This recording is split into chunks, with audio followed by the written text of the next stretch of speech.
Yeah, good. technical issues as always. Kamal is here. Kamal is here. Okay, right. We are live District co-nurses, everyone. and speaker on. Thank you all for being here today. Welcome to the general meeting of the Waipuna Halswell-Hornby-Riccarton Community Board.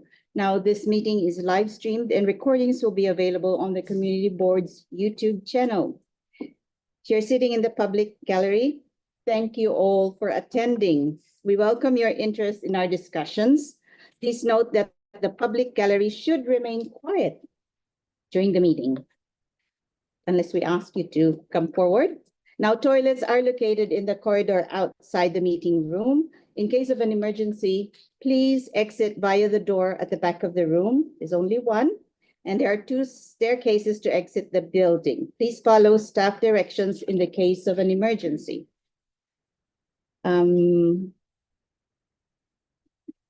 Now we will start with the karakia.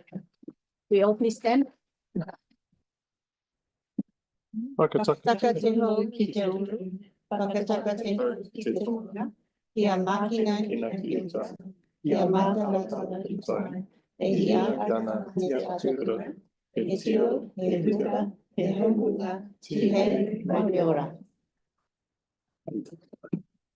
Right, so we start with apologies. We have an because it's here in the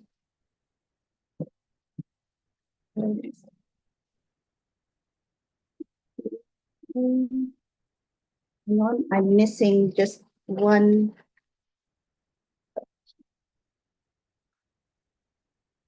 This one. Before we start, the board would like to acknowledge the recent passing of longtime Halswell resident Ron Fensom, QSM.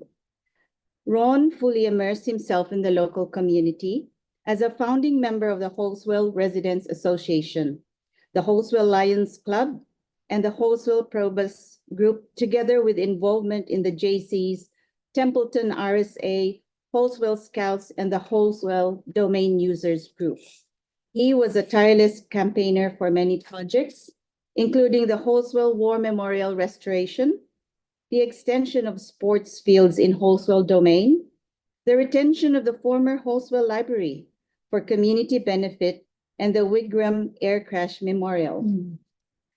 Ron was awarded the Queen's Service Medal for Community Service in 2004, as well as the Christchurch Civic Award in 2006, and the Ward Community Service Award, and a Certificate of Appreciation in 2016 for unparalleled commitment and dedicated long service to the Halswell area. The board extends its deepest sympathy to Ron's family. So we move on to apologies. We have an apology from Helen for lateness. And also an apology from Debbie for early departure. We are having a long meeting, so any other apologies for early departure? None, thank you. We have on Zoom, we have Andre and Gamal. Kia ora. Ora. We need to accept those apologies. And so need to accept apologies. Mover, Mark, seconder, Sarah. All those in favor say aye. Aye. Against? Carried. Thank you. Any declarations of interest? None. None recorded. None given. And we move on to confirmation of previous minutes. I need a mover and a seconder. No, I'll move there. Hank, move. Seconded by Mark. Okay. All those in favor say aye. Aye. Against? Carried.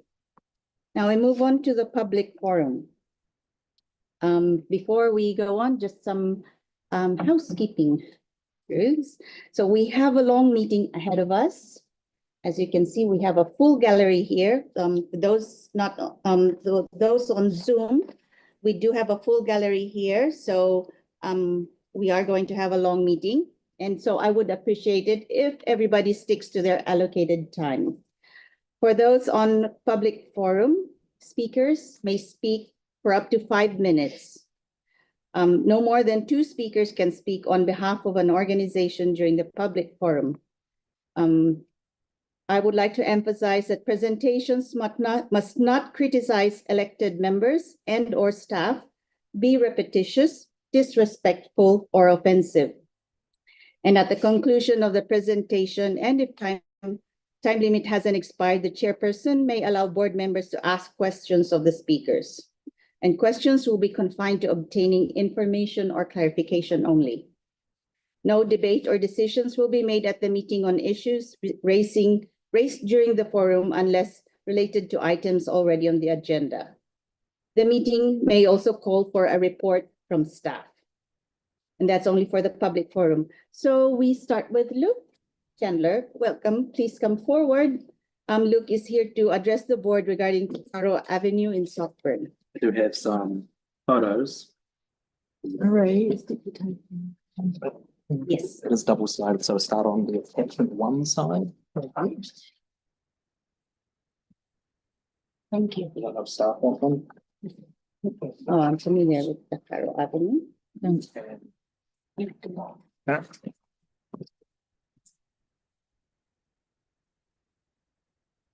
Five minutes. Yep. Mm. Clock is ticking. Thank you. Kia ora team. Thanks for listening today. I'll try and keep it nice and sweet. Following a recent Cuppa on the Corner event, this was organised by Neighbourhood Support Christchurch area. I am the board chair of. I did not organise it, but it happened anyway. We had some concerns about parking in the area, and staff previously advised that parking on the bend, you'll see on attachment 1, is acceptable for this kind of area, given that the low volume of traffic and the spark vehicles help keep speed vehicles down. But in actual fact, it's actually illegal to park on a bend in the road under section 6.3 of the Land Transport Road User Rule 2004, and council have actually been out to ticket vehicles in the last couple of weeks parking on this. But I think it would help if the board looked at getting some staff advice on actually getting yellow lines put in on this bend, as it is quite dangerous when there are commercial vehicles parked on this that prevent visibility of the corner, and also the high volume of students in the area as well. And the second part is on the other side. You'll see that there is a proposal from a resident and also other street members that it is when you're pulling out of Takara, we have to turn right onto Middle Park Road. It's inherently difficult to actually see what's coming on the left-hand side because the 2 closest car parks to Takara Avenue block the visibility of the road. Previously, this wasn't an issue because the cycleway wasn't there, but since the cycleway's moved the traffic over, it is harder to see. And the resident on the corner there of Middle Park and Takara have reported people parking over her driveway, and when she's asked them to move, they have subsequently sworn and abused her and all sorts of colourful names under the sun. And I don't think one of our elderly residents should be subject to such levels of abuse. And it seems an easy way to resolve this would be to put parking restrictions starting from her driveway around to taking up the other 2 car parks that prevent the visibility onto Middle Park Road. And the only staff advice that I've had from Andrew, the traffic engineer, was that adding yellow lines may increase vehicle speed. This is already an issue on our street. During our meeting the other day, I think it was last Thursday, we had people racing up and down the street together beside each other. So it's already an issue with the vehicles there, and perhaps some of the speed calming measures, such as speed bumps or other methods, could be valuable for this area. That's all I have to say. Was there any questions? Right. So we've got questions from Sarah. Are there particular times of the day where this is worse than others? Primarily, it's between 9 a.m. and 3 p.m. Monday to Friday. Continuously? Because we have the high school that's right next door, and the students that drive to school decide to park on the street. I don't think time to parking restrictions are the answer, because there's a lot of residents on the street that have visitors or guests or themselves will park on the street. But one of the neighbours on the street has for some reason decided to require a commercial road sweeper and has it parked on the bend, which council staff don't really do much about. But it causes a visibility issue because it takes up half the road. Is that the main issue? It's not the main issue, but it's an issue.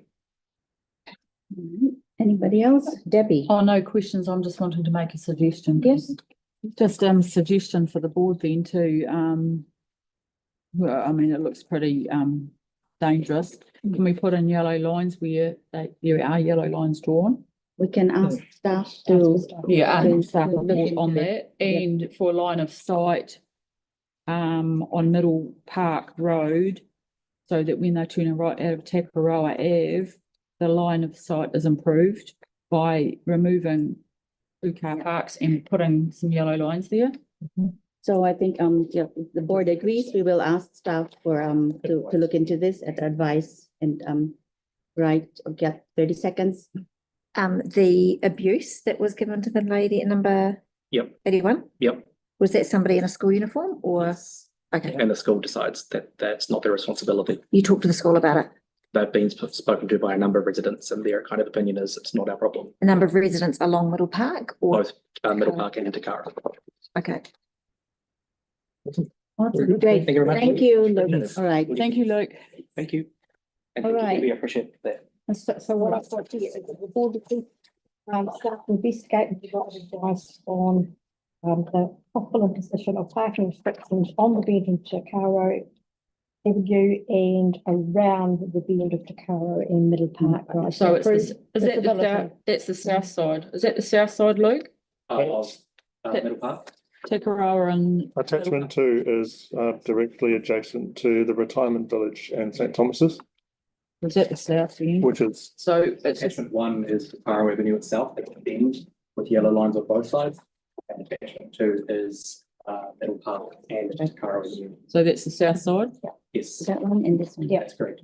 So the south side on the attachment 2.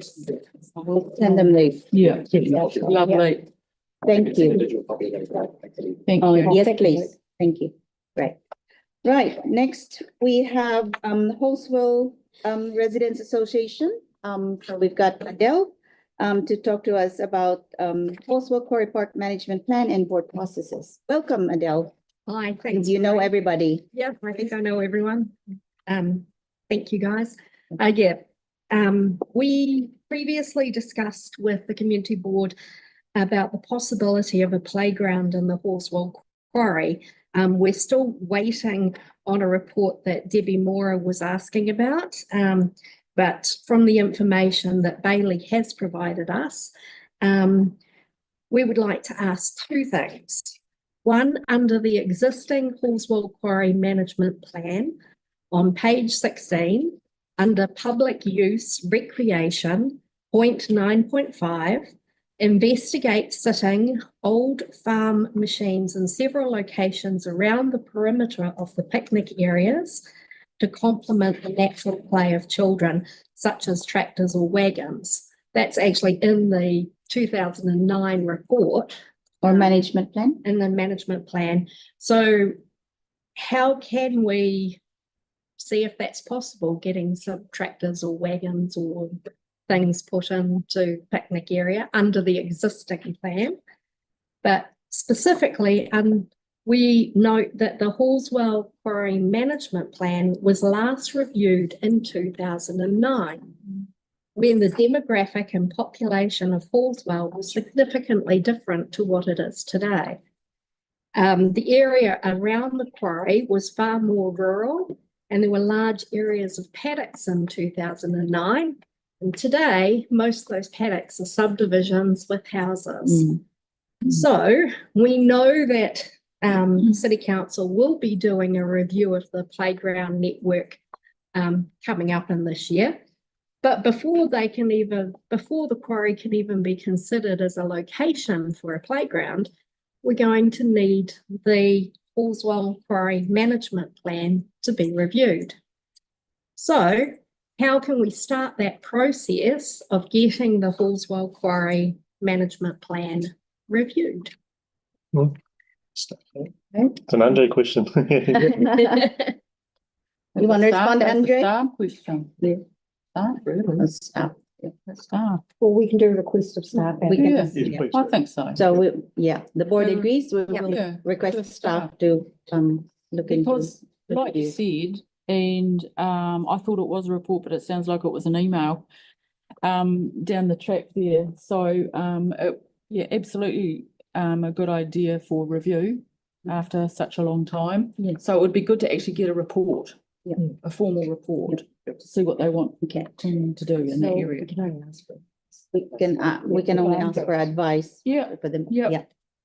So what have we got? So request staff advice on the, Possibility. well, I'll likelihood. Just go back to the first point. that So the Adele first made point about- was the, On the any application of 9.5 words to that. Yep, effect. yep, so it was For around program. The the current plan. management plan and around the placing of old farm machines or tractors or wagons in that picnic area. That's under the existing management plan. And then the second point is about a review completely of the management Yes. plan. Yes. I think we're all in agreement with that. Yes. Yep. Sounds good. Right. Brilliant. Okay, any other questions to Adele? No? Oh, Mark? Happy birthday. Yes, you. happy birthday, Adele. Thank you very Board. much. Thank Right. you. Thank Okay, you. and Have a that, good night. enjoy your dinner with We will. Bill. You're Yes. not out too late every night. Okay, all right. Okay, thanks, Adele. Okay, and then we're on to Derek. Derek, please come forward from the Greater Hornby Residents Association. So Derek, is supporting, Kieran Brewster And Kieran Brewster Kieran. and Robert. Sorry. All right. No. so Karen Brewster and Jen McCormick, No, no? there's nobody there, Um, Boston. Sorry. Why is it- I'll fill his place. So, Check paper, Harvard. Derek is here to talk to Sec- us about Harvard Avenue Traffic Plan and Boston Avenue Traffic Oh, Movement. so two- Welcome. two sec- Okay. Thank you, everybody. Let us talk to you. Just going to talk to you about the Harvard Avenue. No, Oh, Branston. Branston, sorry. I'll talk about Harvard Avenue very short. Branston or Boston? It's actually Branston, but it So is includes this- Boston. Branston, Boston. It's a Okay. two streets side by side. Yeah. With Harvard Avenue, there was a proposal that we asked you about to improve traffic safety. I'd like to propose an implementation of a one-way exit system that should direct traffic to exit Harvard Avenue at the southern end and into Corsair Drive. Installing lights at the intersection would be a great assistance, visibility and control.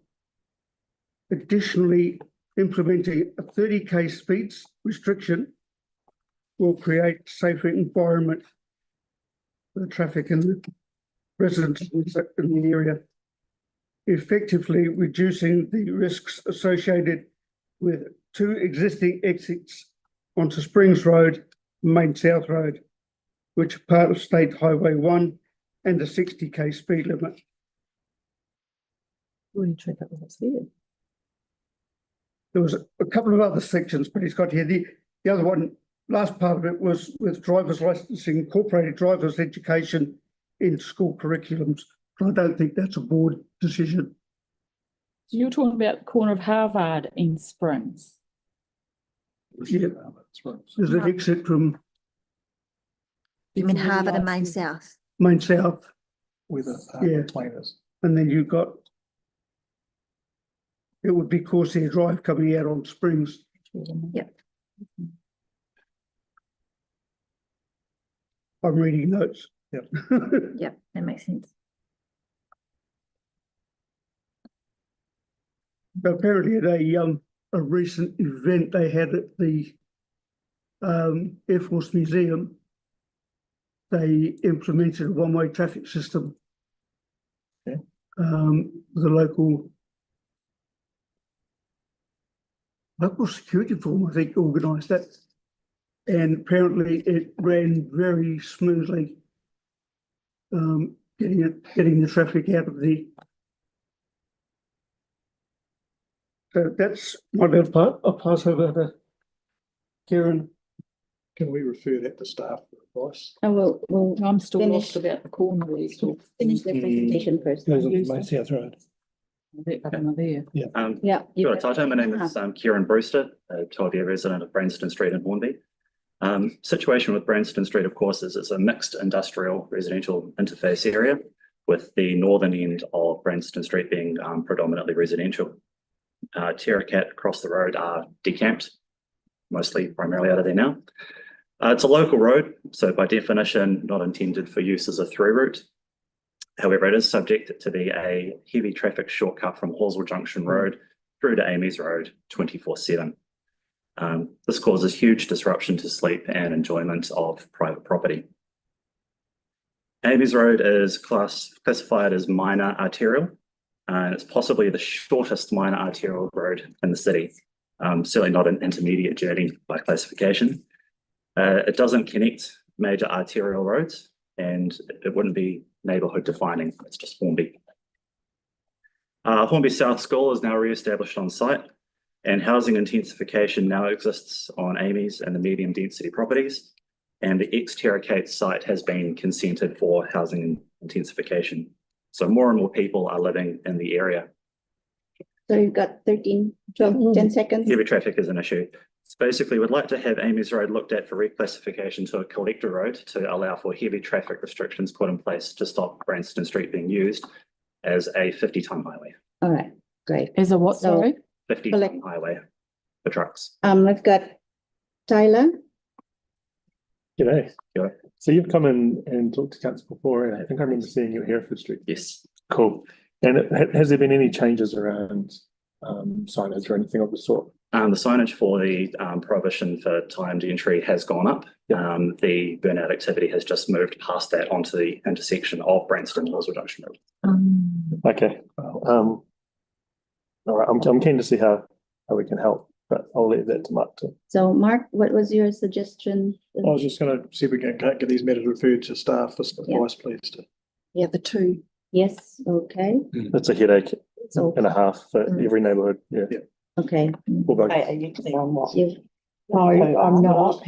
We just Um, down what you're. Now, No, if you, listen, Faye will, Yeah, so we're requesting staff advice on the possible implementation of a one-way traffic exit system from Harvard Avenue onto Main South Road.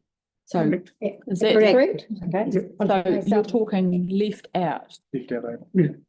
left out only from Harvard to Main South. Only, and also, the change of the speed up to 30k, requesting that. I thought council was not allowing 30Ks anymore. Well, just ask take for advice. on that. right, that's what you're asking for? Yep. Right, okay. And the second part was, we asked advice on the reclassification of Amy's Road to a Clinton. What? Right. Left over. With heavy traffic. That's what I thought. It's left out only With heavy now. traffic restriction. Well, that's what I thought. It's left only now. You can't turn right. I think maybe clarify what. You can't turn right out of, We could gain clarification offline. You could just Yeah. in broadness, I right, didn't think you could turn right. work on Harvard Ave. Okay. That's how I was just reading the off notes that I was given, but I No, want to clarify that. all right, There was actually a third thing was to do with the burnouts that have been shifted because Branston's no longer The zone. it's stopped, boy races have stopped going down there, but they've moved to the corner of Branston. And Halswell Halswell Junction. Junction Road. Liverpool Junction Road. So can So we, what are we asking, what are we advice on that? asking? Staff, what can we do to prevent that from happening?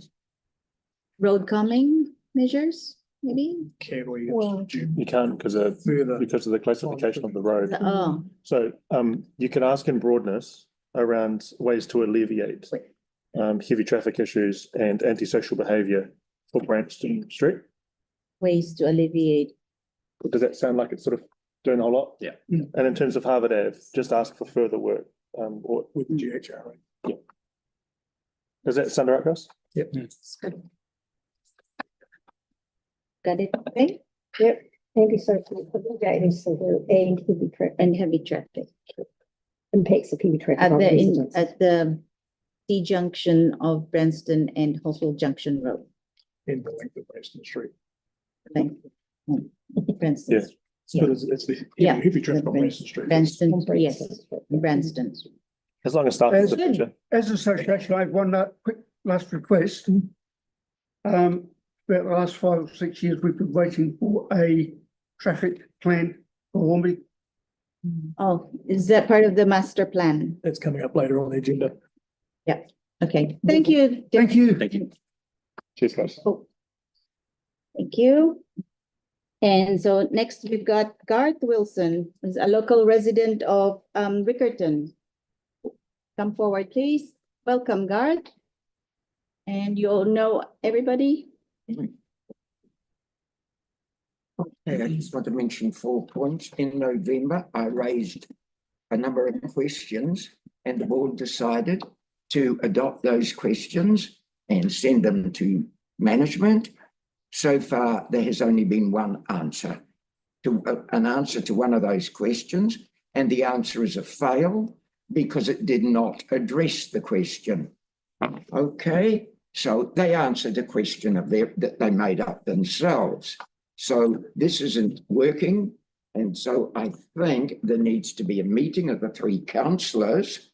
I'm happy to meet with them at a time that suits them to try to push this matter forward because it's completely unacceptable. In fact, Madam Chair, you said to wait 3 months was unacceptable. We're now onto the 4th month, completed 4 months, and one question, and it's a patent fail. There is a huge issue in Central Riccarton regarding these scooters.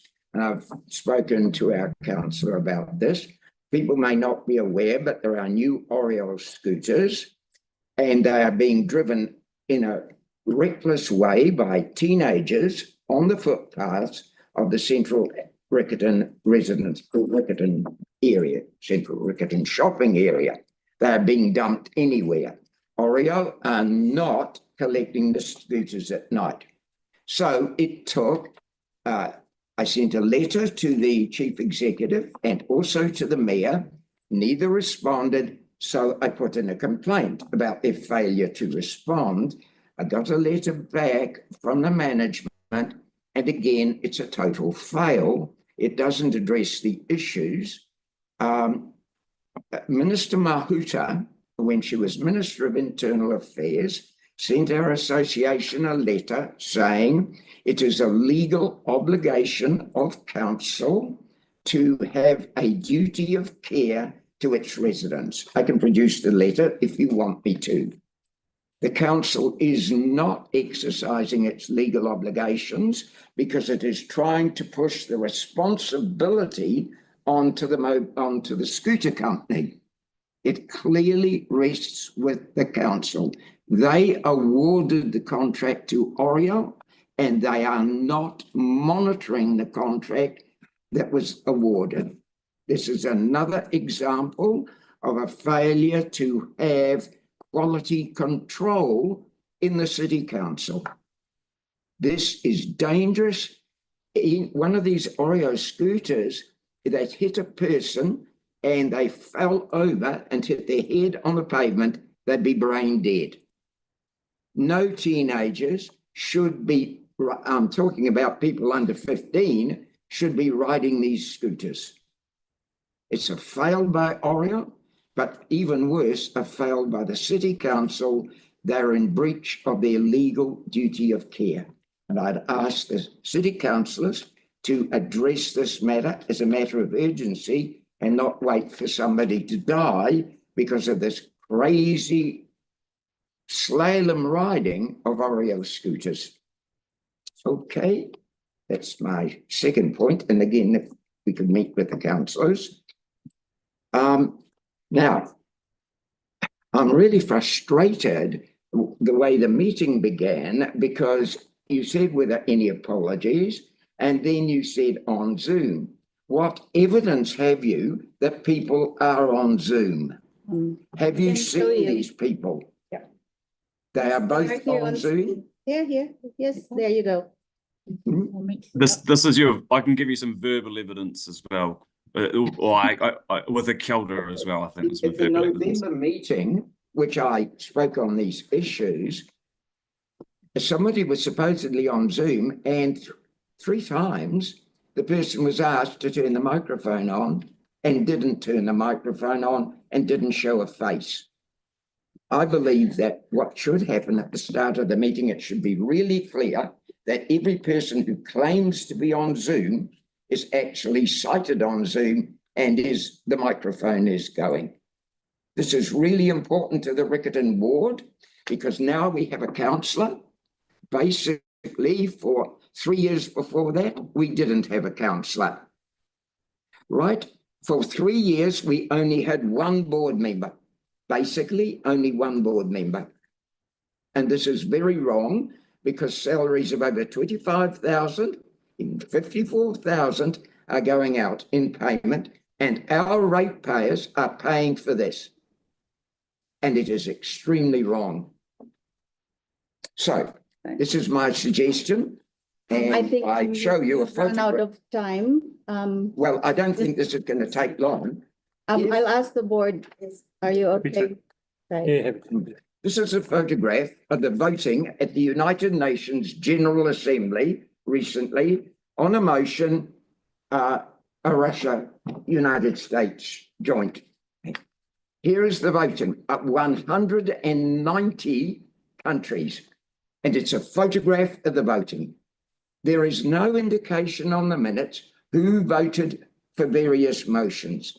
I'm asking that when you put this voting template up on the thing, that somebody takes a photograph of it and attaches it to the minutes, because the ratepayers are entitled to know which board members voted for, which voted against, which abstained, and which weren't present at the time the vote took place. I don't think that's unreasonable, Madam Chair. Thank you, Garth. Any questions? You're finished, Garth? Yeah. So I've got a Debbie, Mark, Andre, Tyler. Okay, thank you for talking about that as well. And I often like to look at that myself as who voted for what.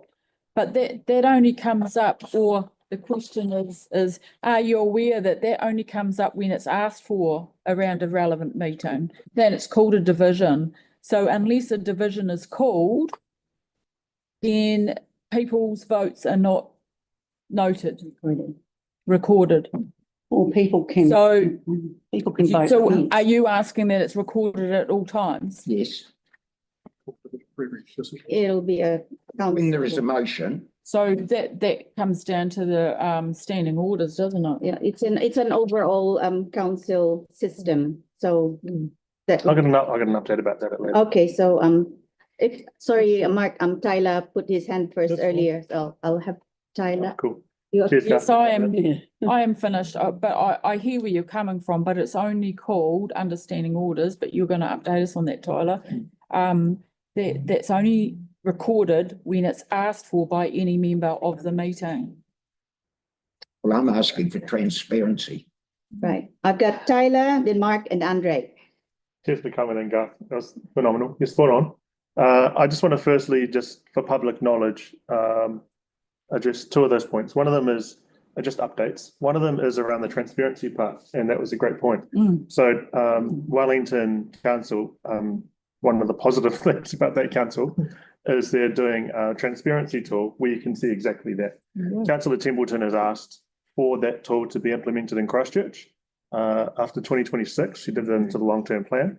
So that's going to be coming hopefully next year with the report. So it's going to be great. The second part is the micro-mobility part. Excuse What, me, sorry? can I just cut you short on that? Is there a question? Otherwise, we can share that at the elected members. Yeah, we can do that. Okay, exchange. yeah, that's fine. Right. But Because we're just wanting questions be. now for. okay, Garth, question. I'll rephrase. The micro-mobility part. Would you be happy to meet in the middle in regards to finding no drop-off zones and parking areas for the REO and Lime scooters around the city? As happens in European countries. Yeah, Great, Okay, there we go. What would be- right, what thank was the you, question, Barb? Mark, No drop-off zones and parking spots for the street. right. Yep. Mark, question? Yeah, look, happy to catch up with you offline. So when would you like to catch up with the three councillors? Is that something pretty soon, I guess? I think it's really, really important. Yep. Yeah. Because we just haven't had the representation at the board that our ward deserves. Yeah. All right, okay, thank you. Andre, you're on. I think the points are really valid. I just want to express the importance of giving a fair opportunity for all public forum speakers to have the same amount of speaking time. That's all. Right. Thank you. Thank you, Garth. Thank you, Gav. And so now we have deputations. We move on to the deputations. Considering that we have full house here at the gallery and we're seeing new faces, I would just ask our board members to introduce themselves so you know who you're talking to. Let's start with Debbie. Oh, Yeah. I'm introducing myself Yes. to the gallery. Hi, everybody. I'm Debbie Mora. I'm an elected member for the Halswell Ward and I've been on the community board for 12 years. Welcome along. Hank Monk, for Hornby. Helen Broughton, Deputy Chair and Riccarton. Kia ora koutou. I'm Tyler Harrison Hunt, the councillor for Riccarton. Hi, I'm Sarah Brunton. I'm elected onto the Hornby Ward, the Community Board Representative. Kia ora, I'm Mark Peters, councillor for Hornby. And we have on Zoom Andre Moore Halswell. and Gamal for Riccarton Community Yeah. Board. thank you. And I'm Marie Polisco, community board member for Halswell. Right. And so just before we start on the deputations, you probably already know, but speakers may speak for up to 10 minutes, although at the discretion of the meeting, more time may be allocated. No more than 2 speakers can speak on behalf of an organization during the deputation. As before, presentations must not criticize elected members or staff, be repetitious, disrespectful, or offensive. Speakers may include a visual presentation. If you have any, it's all welcome. That's within the allocated 10 minutes. And then at the conclusion of the presentation, the chairperson may allow board members to ask questions of the speakers, and questions will be confined to obtaining information or clarification. Any debate by members on a matter raised in a deputation must occur at the time at which the report on the matter is on the meeting agenda is discussed. So first off, we've got Ian Ebbs of Southwest Sport and Recreation Hub Incorporated, also known as SWISH, to address us in relation to the Wigram Road Artificial Turf Sports Field Consultation and Development Report. Welcome, Ian. Thanks, everybody. I'm glad I get to go first, I guess. So we can say the things that some other people might say as well. So, yeah, on behalf of the Southwest Sports Hub, we just want to talk about the potential for the artificial turfs at, well, just outside Napuna Way.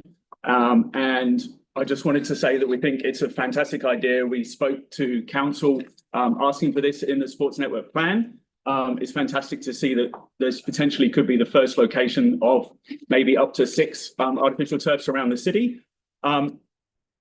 As representative of about 4,000 people who are connected to different clubs through Halswell, Hornby and Quilmorton, Hoonhay, all around the area, we think it will be fantastic for those people. But I think one of the things I'd like the members just to consider is that as it's going to be the first one, and with its location, considering the growth of the city and the population shift, is whilst it's currently marked as the southwest location, we already have member clubs from the southeast of the city and other areas of the city that are going to really need to use it. There's different RSOs from cricket, rugby league, rugby union, football, all wanting to use this facility, and it's going to have a lot of pressure on it. So it isn't going to relieve all of the issues that we're hoping it will, because of the sheer use of it. Over time, we'll get the other ones coming in around the rest of the city, which will be fantastic.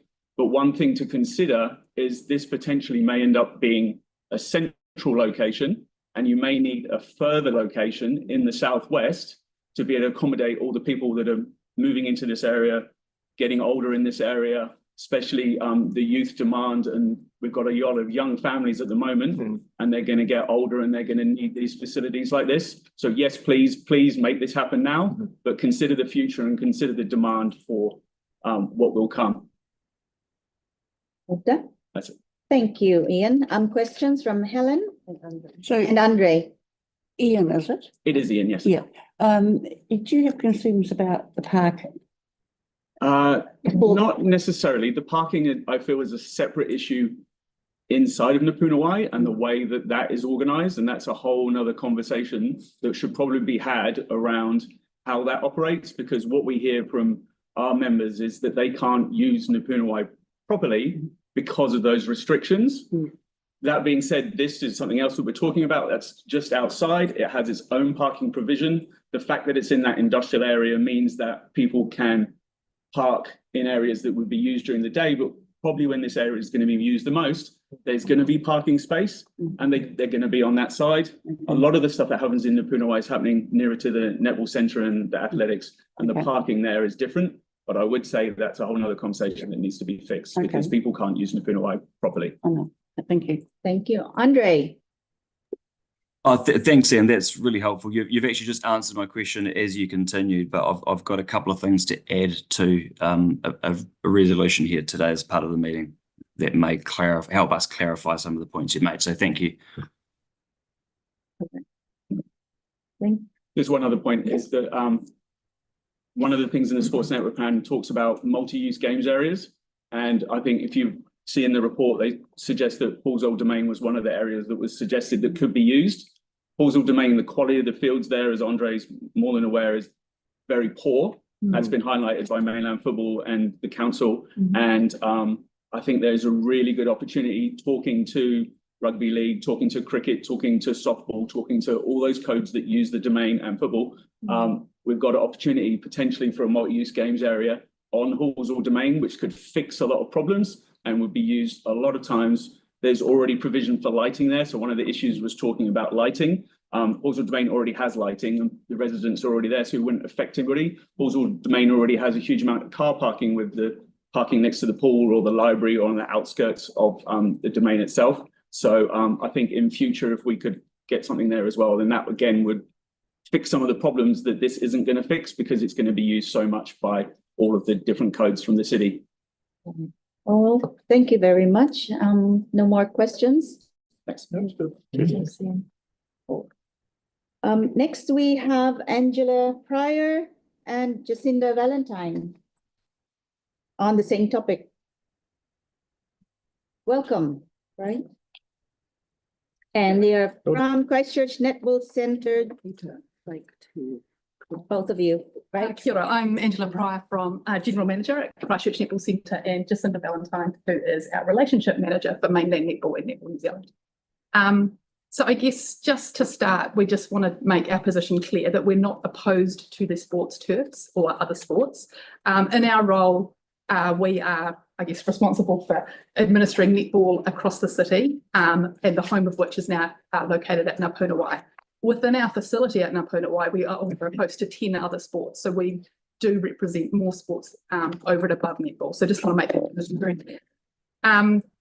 What we're concerned about is that this project is being seen as separate to the wider Napunawai sports complex, and it's been done in isolation when there is, as we've just heard, issues surrounding Napunawai already in regards to traffic management parking already. There's currently no master plan in place for Napunawai, and this, I guess, location is on the Napunawai Park, and we would really like to see that a master plan is developed that helps look at that and also looks at those wider access traffic management issues.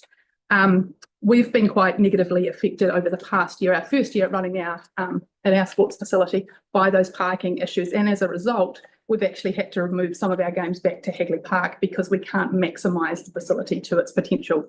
And that's because although there's enough car parks for running games, what happens is before the first lot leaves, the next people arrive, and there's not enough turnover between the two, and that's where we're getting the congestion. And when we're running our sport, at the same time hockey, rugby league, the other winter sports, there's no overflow winter car parking. And summer, it's not such an issue because there's lots of space that can be opened up for overflow car parking. So I guess the other thing we're kind of concerned about is, the current financial climate and the impact that we're having on sport already. If we're not able to maximise all of those sites when it's becoming more and more difficult, what does that mean? We have been working really closely with council staff, and we're really grateful for their support to trying to come up with some interim solutions to manage our netball season this year. But again, it's not a wider fix for the entire site or all of Ngā Punawai, and we need to consider the broader picture here. We are concerned that adding additional infrastructure, even though it's slightly further away, is going to further compound those issues, particularly because the sports turfs, again, are for winter sport, and that's where the problems are arising. So the outcomes that we're really keen to see, and this is regardless of whether you approve the sports turf or not, is we'd really like to see a master plan for the entire Ngā Punawai site. We'd like to see that current and future access management and transport issues are addressed. And for that, that includes vehicle access to the site and the sports turf site, traffic flow, winter overflow car parking, public transport options, and pedestrian access, because all of those things need to be included in the overall solution. Our overall goal is that Ngā Punawai as a collective can be activated to its potential so that all community sports can grow in that space. And we're concerned that at the moment we're not in a position to be able to do that. That's all I had to say. Anything to add from you? No, I think Anne just covered it. We're in slightly different organisations. So we are the RSO that looks after netball, as mainly. Also, my role here is to support that wider piece of work.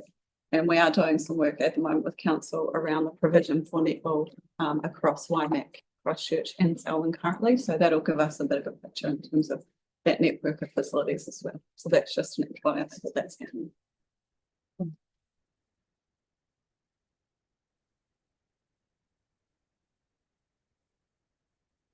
Thank you, Angela and Jacinda. I have questions from Mark, Andre, Tyler, and Helen. Mark. Thank you. I heard you mention there in passing public transport. Would it be really useful for us to work closer with ECAN and see if we can't get some buses going through there? Absolutely.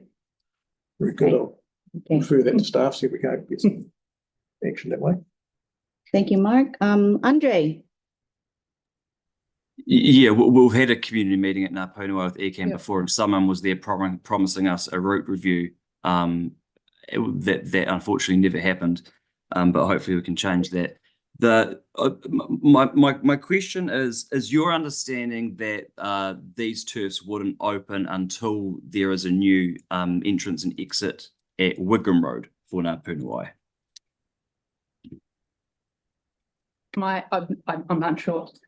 Cool, no problem. So I'll clarify this with staff in one moment, but that's my understanding that certainly this extra facility would not open until there's that access way from Wigram Road, which will essentially be the way you would access this facility. I think that's the understanding. Which is very, very overdue and much needed, obviously. Sorry, you go. It would be great that if that was going to happen, that piece of work around that wider facility access is still done. Yeah, the Wigram Road entrance is definitely on the way. And as I say, my understanding is that this turf wouldn't open until that is also open. But I think you've made a really important point around master planning.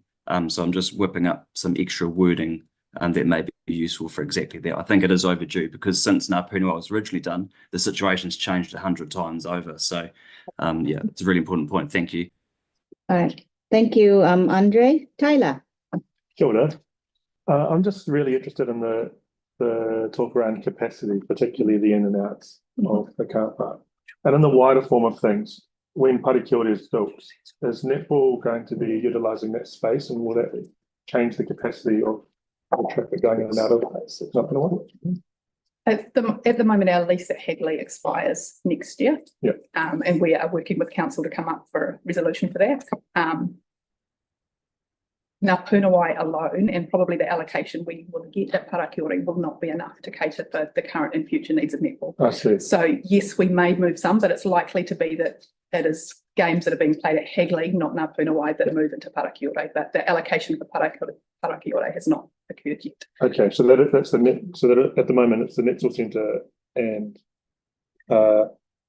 Hagley Court. Hagley Courts. We have a couple of games played at Rugby and Celebration as well to get to provide opportunities in the east of the city. Okay, yeah, that makes it easier to understand. Yeah.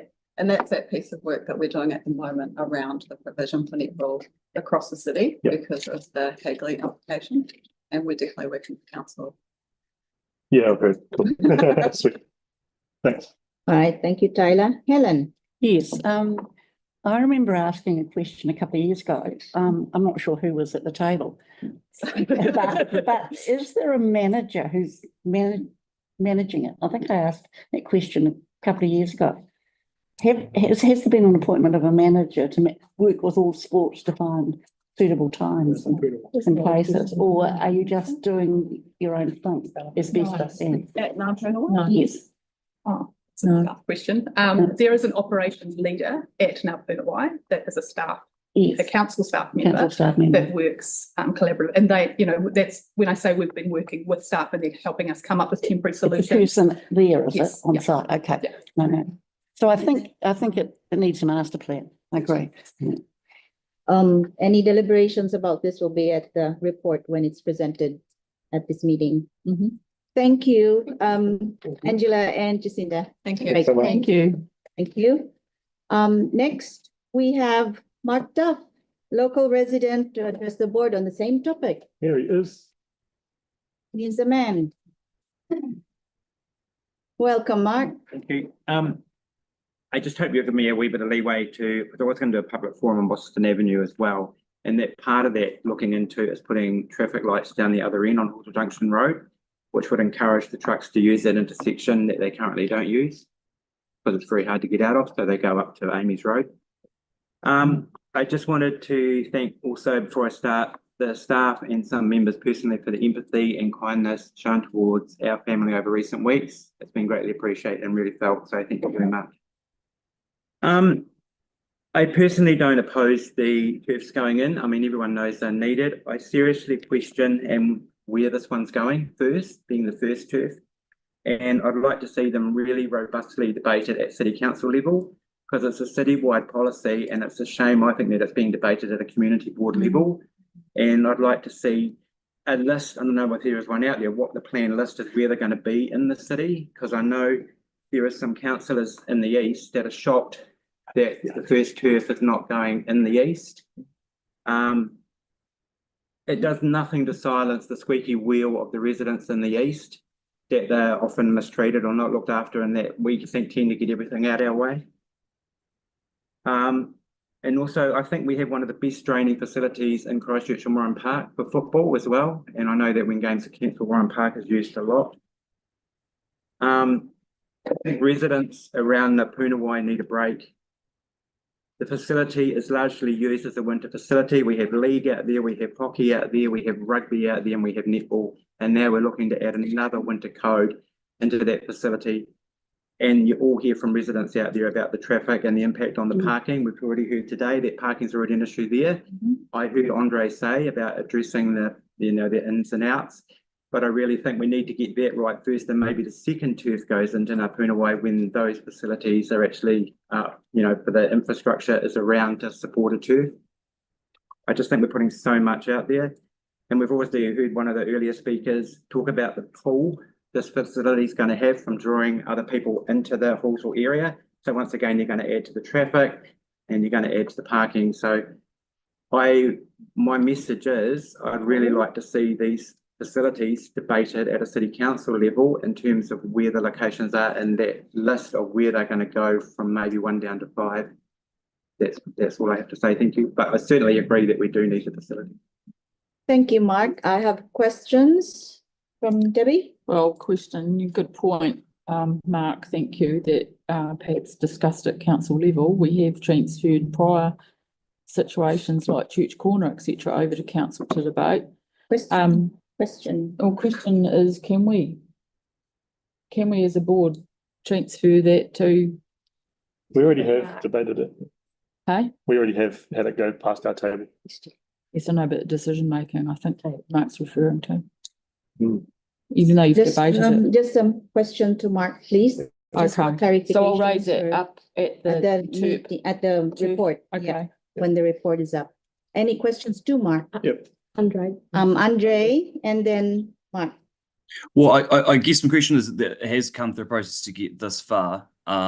There's basically a plan ready to go as part of a new entrance through Wigram Road, which will alleviate traffic pressures on Aidenfield residents. If the board was to defer something like this to council, it'll get debated, hummed hard, the costs will go up, and we'll find ourselves likely in a year's time with no artificial turf anywhere, let alone one in the southwest. I guess my question would be, would that be a good outcome for Christchurch or the southwest? Noting that this is the first of where turfs are going, rather than the last, of course, with more to come. Well, it's a major decision, isn't it? My answer back, Andre, would be as a resident of, say, the Christchurch area, I would like to see a list come out of where the 5 are planned, so that if a resident sitting in the east is watching this meeting, that once again, they're not feeling left out, not getting the first turf, but they know they're going to get number 2. And I would throw a question back at you. You said the facility won't open until you have the infrastructure ready. What is the use of having a turf sitting there if you can't open it because you haven't got the infrastructure, when that turf could go into another facility that could open up straight away, rather than having a turf sitting there that you can't open because you're waiting to put roads in and out of it? So, well, that'll be my question when the report comes with the staff around the access way through Wigram Road. Right. Thank you, Andre. We have Mark. So am I hearing it correctly, Mark? You'd prefer us not to decide to go ahead with this today and defer it so that council can debate it and decide on perhaps one in the east first?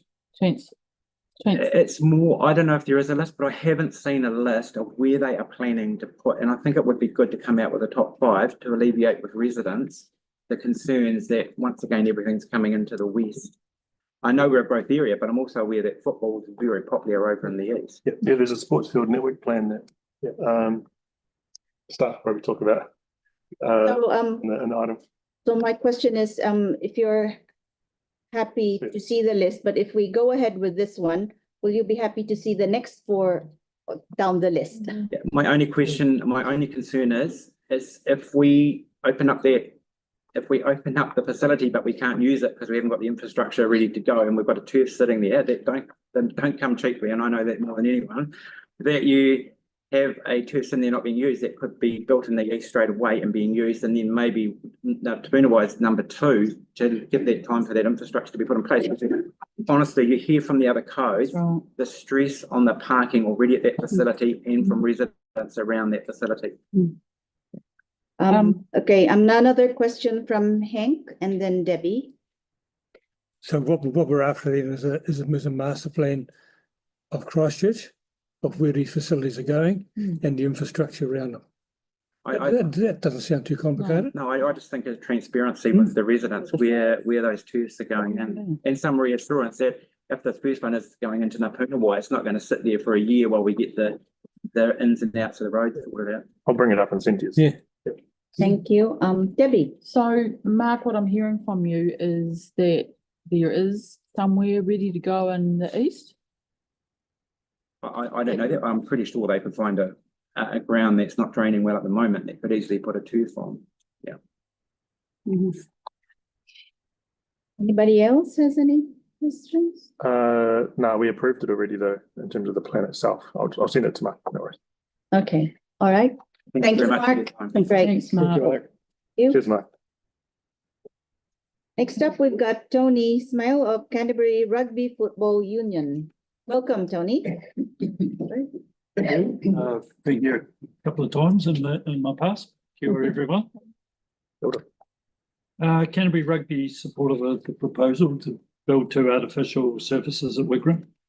3 years ago, myself as the CEO and Mainland Football CEO stood together and presented to the Christchurch City Council on the joint need for these surfaces around the city. So we're pretty excited that we've got to where we are today.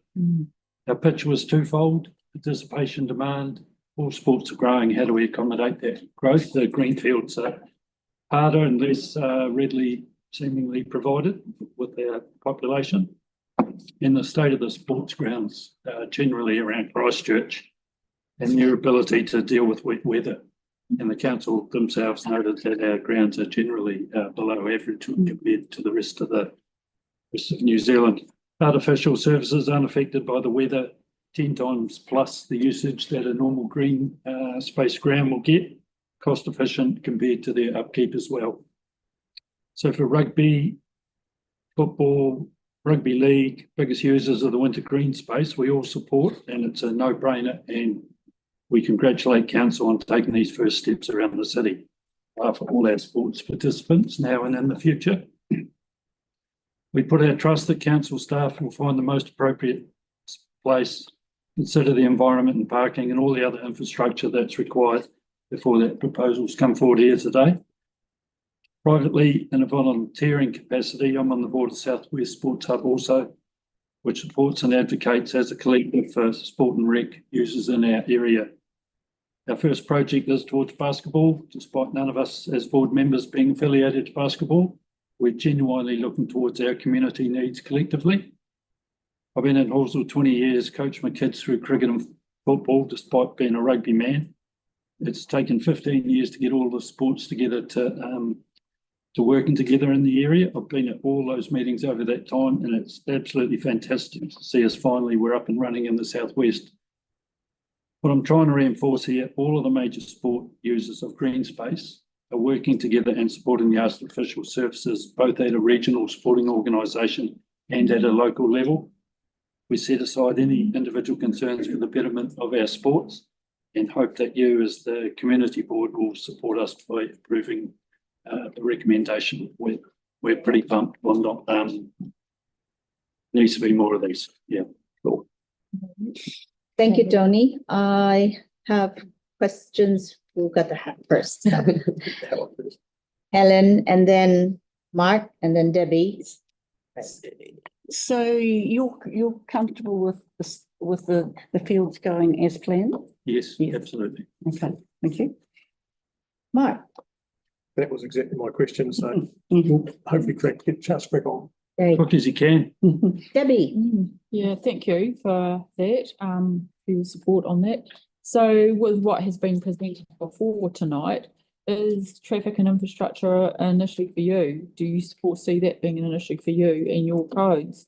So I'm probably jealous of the users of Waipuna at the moment. Rugby and football are pretty light in that space, so I'm really jealous of the facilities they have. I'm aware I'm down there regular enough. There are issues there for parking, but the turf's over here. It's a separate conundrum to solve. Yeah. Thank you. Any other questions? No? All right. Thank you very much, Tony. Okay. Cheers. Thank you. Great. Thank you. Up next, we've got Martin Field Dodgson, speaking on behalf of the football community. Welcome. Thank you very much. I pretty much just echo everything that Tony's just said and Ian has mentioned beforehand. I'm here representing mainland football. I'm a rugby person. I live on the east side, and we also play futsal in the Waipuna Sports Centre. So I feel like there's multiple topics here that I could touch on. I think given futsal does use the centre, the parking is definitely an issue. But I think, as Tony said, there's probably two separate issues, and I think Angela's commentary around a master plan of that area is definitely needed. In terms of this area of the city, what we've essentially got is in 2019, we did a report to look at the deficit and capacity of the network for people to get out and participate. And that report came to the same conclusions as one that was commissioned in 2015, and I think there was another one that was done around 2010. The biggest issues in the city are in the southwest and southeast. That's where the biggest deficits are. We've essentially got clubs operating in the area, having to make the decision on who can participate, generally midweek, and who gets to stay home. Yeah. And what we've actually got now is clubs shutting their doors and saying, we actually can't take any more members. So we've got some challenges. And maybe if we had more facilities, we'd get some kids off scooters and get them into playing sport. Yeah. So what we've got is we've got Cashmere Technical outside of this ward, who's the biggest club in the South Island, right up against Halswell United, which is the second biggest club in the city, and they're joined up to Selwyn United, which is actually the second biggest club in the South Island. And so the comment around Warren Park was justified because that's pretty much the holy grail with respect to any spillover that we've got. So we're sending teams over that way to play because they can't play at home. So these turfs are desperately needed, and I'm probably not telling you anything that you don't know, but especially in this region. So echoing Ian's comments around how else can we lift the capacity? And we know Horswell Domain and all the challenges that's got. And Craig, the president from Horswell United, will come and tell you about that. So that's another issue that we've also got to look at. So the positioning of these is desperately needed, and we're very much keen to see where else we can get these turfs, especially in the southeast, because that's another a desperate area. I acknowledge the east side. I live there, so I hope I don't get lynched when I return home. And yeah, we need these everywhere. But the third area of the city that we should need these are in the northwest, and which is interesting enough because I know that there has been some work put into potentially some of these at QE2. In actual fact, I think some funding exists in the previous LTP for development of that site. Just lastly, echoing Tony's comments, all the sports have come together. I think the Southwest Hub, I mean, I've been to some meetings at Horswell Domain about all the sports were pretty much going at each other with pitchforks. So to have them come all together under one body and speaking as united is an absolute success. And probably a real beacon for what can be achieved around the city. So obviously, to sum up, fully in support. Oh, good. We all jumped up and said, can we bring funding, I think you say back, in the LTP, let's get on and do it. And I know there's challenges around there's elections coming up, and I know we've got rates potentially going up. So I know the challenges that we're under, but yeah, fully support it. Let's rip in, turn a spade. Awesome. Great. Thank you, Martin. Any questions? Andre, we've got anybody else? Andre, go ahead, please. Yeah, so what you're saying is that if this board delayed the process, decided to go have a think about it and go consult people, one of those people who get consulted would be yourself with Mainland Football. So would come to you and say, hey, what do you think? Is it fair to say your answer would probably be, well, I think you probably should have just built it when you had the option to do so. Is that what you're saying? 100%. Yeah. Okay, thank you. Very good. Thank you. Any other questions? No. Let's get on and vote. Right. Yeah. Thank you, Martin. Right. Awesome. Great. Thank you. Just Next, we've got Craig Bowen, President, Horswell United Football Club. Welcome, Craig. Thank you. Right. Thank you, Madam Chair. As Martin alluded to, Horswell United is the second biggest club in the City Council catchment. Our home is currently Horswell Domain, which again has been acknowledged as being one of the worst performing winter sports fields in Christchurch.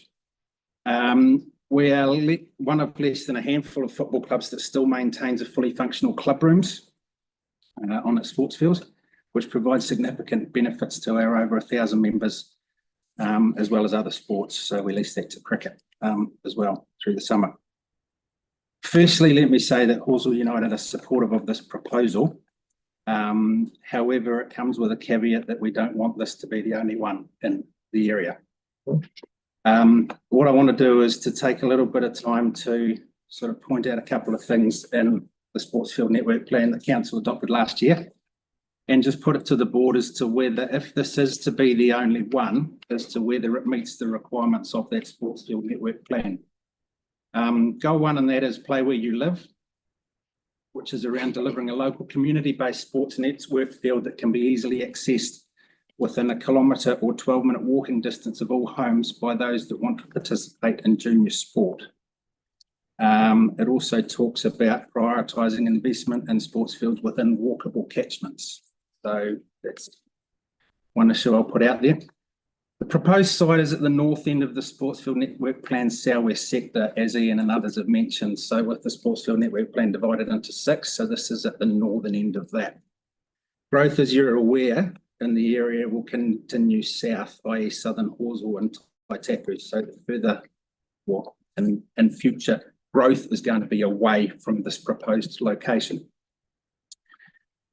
We don't believe that the location provides for casual recreational demand, nor it meets the goal of community-based walkable catchments, given that 50% of it is surrounded by the Middleton industrial area. So really only Aidenfield borders onto the bottom of it. The second part in the sports field network plan around participating for life has comments around building well-distributed dedicated facilities in areas and locations that connect to active transport routes, and also improve infrastructure to ensure we have the most efficient use of existing resource.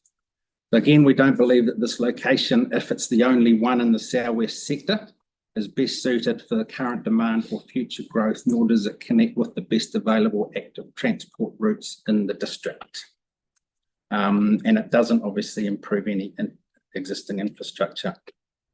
Point 3 or goal 3 in the sports field network plan around succeed is around things like delivering primary field of play for all community clubs to above average quality. So obviously Halswell United will be, you know, a key stakeholder in this, but as Ian has alluded to in other sports, you know, it's not, there's no view that this will be ours solely. So it's not going to solve all of our problems. It may solve a portion of it. It won't solve everything.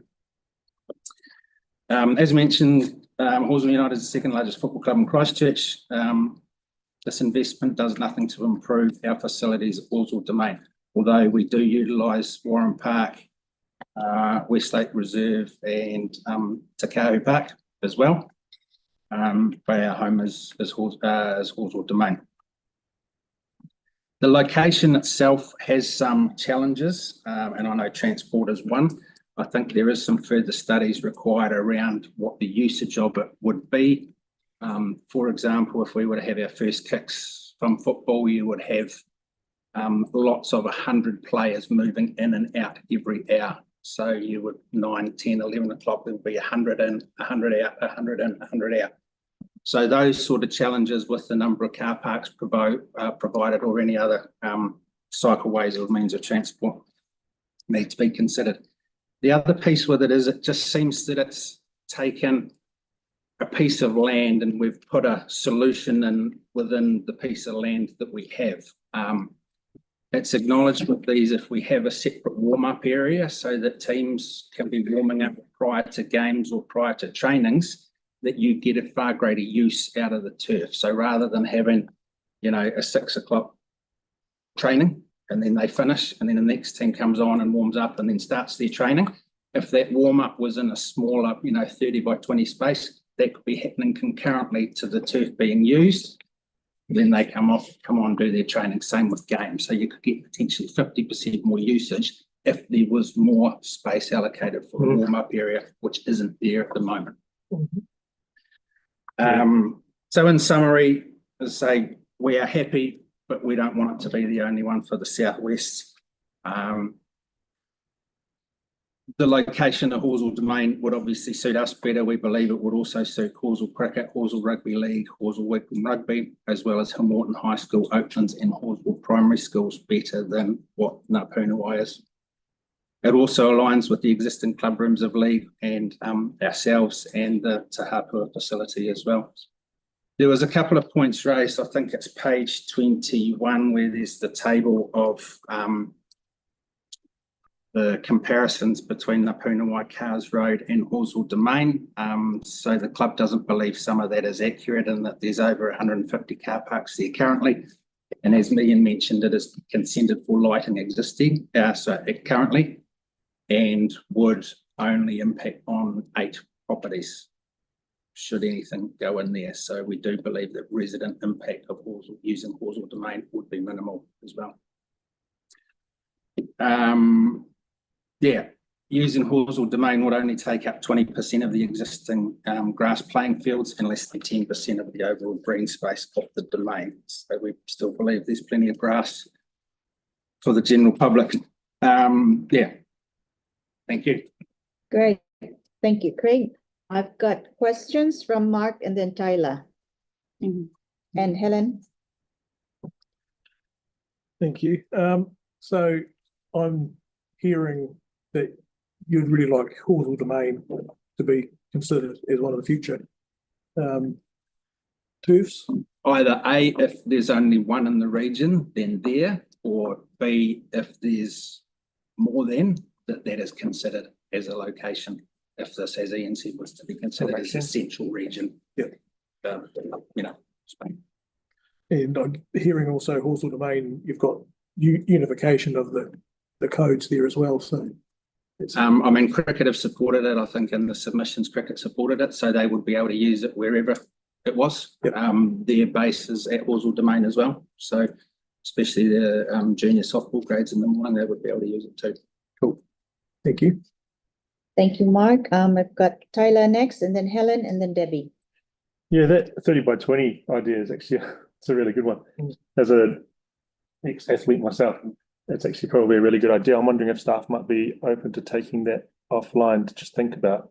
That'll be a minor change potentially. I'm not sure what that means, but that's a really good piece. What point? Right. Adding a warm-up zone. What zone? Warm-up area Hmm. before the game start or before training starts. Hmm. Yeah. We used to use the try line Hmm. or the dead ball or the dead zone, Mhm. and Okay. it's niggly because there's divots or Yeah. sprinkler Yeah, yeah, systems, yeah. whatever.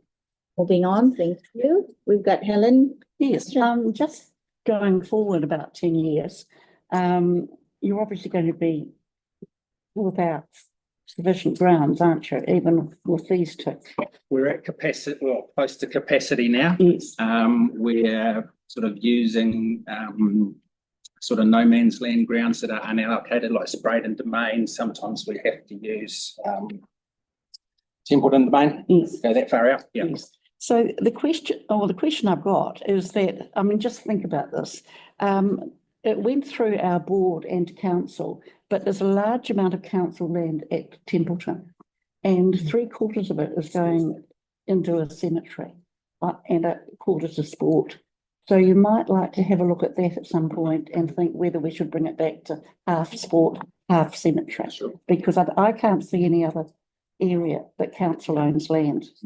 Which is a good drive though. It's a good Well, drive. it's that play where you Definitely a drive. live. Yeah. So it may mean that we sit down and then talk with Hornby, for example, and it might be Yes. easier for them to move there and we can take over more of Yes. the park, those kind of So I things. have to think those about that discussions. going forward. Right. Thank you, Helen. Debbie.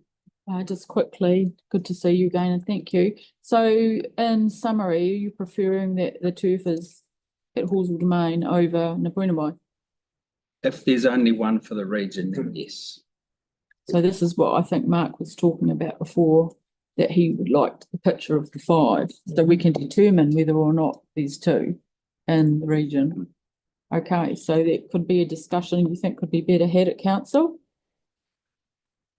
As has been raised, I wouldn't like to put it to council for, Decision making. reasons. But we at board level also don't have the 5, which is your point. For sure. So it would be difficult at board level when we don't have the information either, and that's probably why an individual like myself, if we don't have the full information, then it's very difficult to make a decision.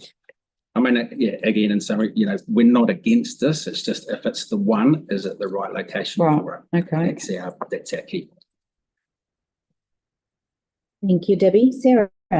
If we can't confirm today whether it's going to be the one, are you happy for us to approve it today or no? Anything's better than nothing. We'll take it. Okay. We're not going to say no. Okay. Yep. But obviously with the caveat that we would like to see more. Yep. Thanks. All right. No more questions? Thank you, Craig. And that sums up our deputation for the artificial turf sports field. Now we have more deputations about the bus stop upgrades. May I call on Nicole, Nick, and Richard? Please come forward. Welcome. Right. You guys want to just maybe share? Good luck. Yes, we can do that. Cool. Thanks, guys. Well, good evening. My name is Nicole. My husband is college to work. This is my dad, Richard. We're the residents of 33 Murphy's Road, who are directly affected by the proposed additional bus stop on Murphy's Road. I appreciate the opportunity to speak today and acknowledge the importance of accessible and efficient public transport in our community. However, I'm here to express my strong opposition to the proposal to place a bus stop directly outside my home, covering in my driveway. While I support public transport initiatives, this particular placement is not practical, safe, or necessary, and it would create significant challenges for me and my household. We've got a few key concerns. First one being the complete blockage of our driveway access. The proposed location of this bus stop physically prevents me from entering or exiting my driveway whenever a bus stops there. This is not just an inconvenience for my family, our visitors, and our business due to withdrawing our off-street parking. It's a serious disruption to my ability to leave my home for work, appointments, or emergencies, and being able to access my own property really is unacceptable. Number two, safety hazards. The placement of a bus stop in front of a residential driveway poses safety risks. Passengers waiting for the bus may inadvertently stand on my driveway, leading to potential conflicts with vehicles. Additionally, buses stopping and starting in this proposed location could create visibility issues when we're reversing out of our driveway, increasing the likelihood of accidents. There are blind spots for both drivers and pedestrians, as mentioned in the report from the Christchurch City Council, that it would obstruct the sight line for pedestrians crossing the road, making it a dangerous location for me and my neighbours to enter safely, enter and exit our properties. Number three, the impact on privacy and noise. A bus stopping directly outside our house multiple times a day would significantly increase the noise pollution. The sound of buses idling, doors opening and closing, and passenger conversations would disrupt the peace of my home. Additionally, the exhaust fumes from buses stopping and accelerating would contribute to air pollution, negatively affecting my family's health and well-being. The loss of privacy with people congregating near my home throughout the day is also a major concern.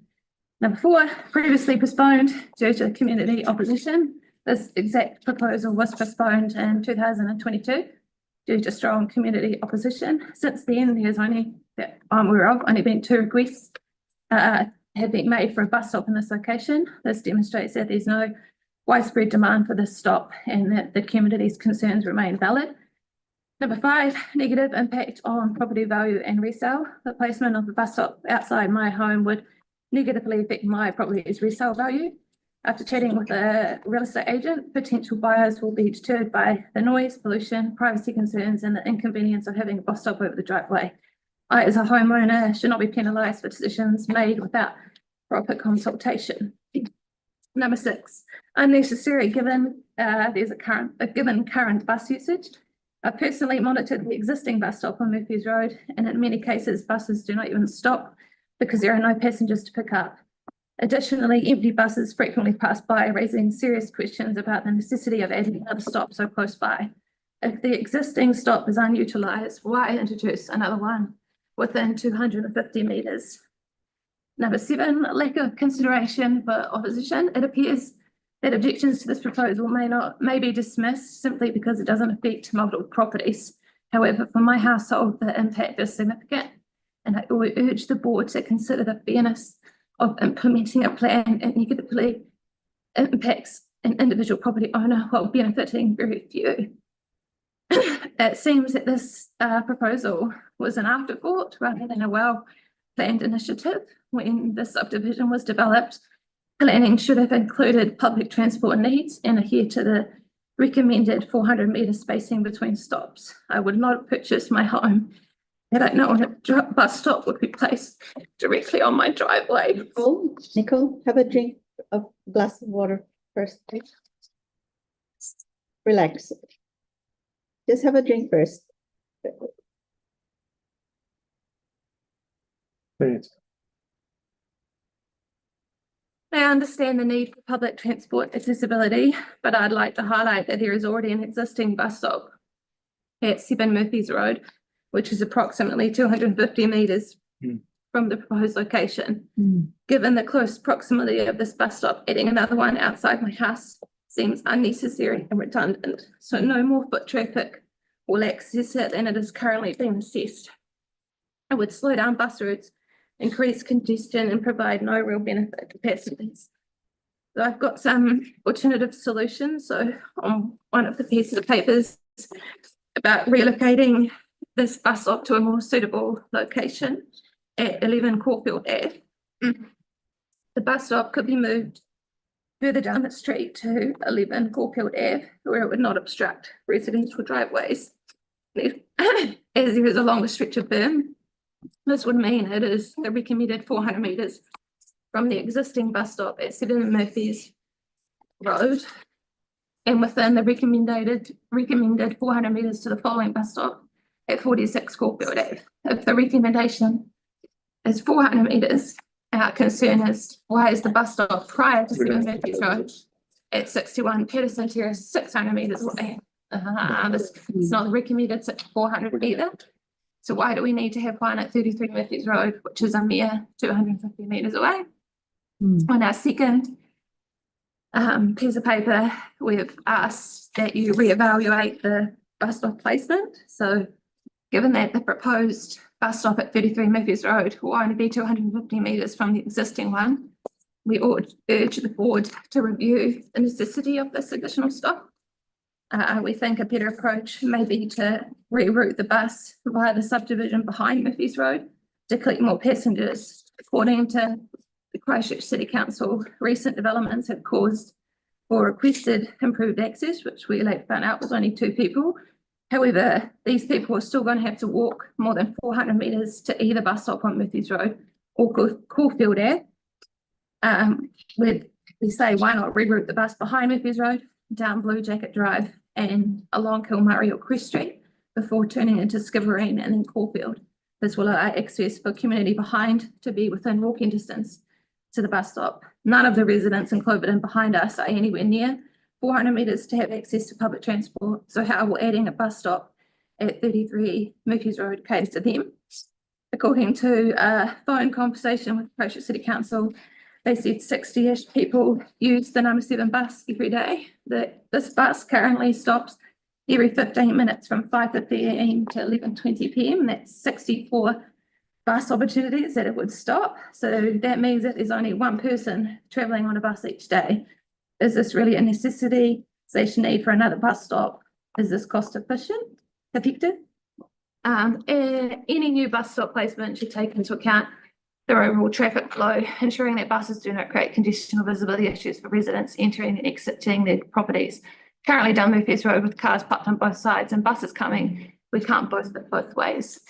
I appreciate the board's commitment to improving public transport. However, the placement of a bus stop directly over my driveway is not practical, necessary, cost efficient, or a safe solution. I strongly urge you as the community board to reconsider this proposal and explore alternative locations that will better serve both public transport users and local residents. I ask you as the community board to put yourself in our position. How would you feel if a bus stop was placed directly over your driveway, blocking access? Would you find it acceptable to have your house property diminished, restricted, or privately compromised? Do you think it's cost effective and necessary to install an additional bus stop a mere 250 metres from the last one, when only an average of 1 passenger per bus? If the answer is no, then this proposal should not proceed in its current form. Thank you for your time and consideration. Thank you, Karen. Can I make a suggestion? We are Just as questions. a suggestion. Can we swap 7 and 8 around? Something that's had to wait so long already to speak, and if we could put 8 on the agenda next and then talk to her. We were going to do that. Anyway. Swap 8, Yes. 7 around. Yes. Oh, I Yes, didn't we were know. gonna do that. No, it was just as, yeah.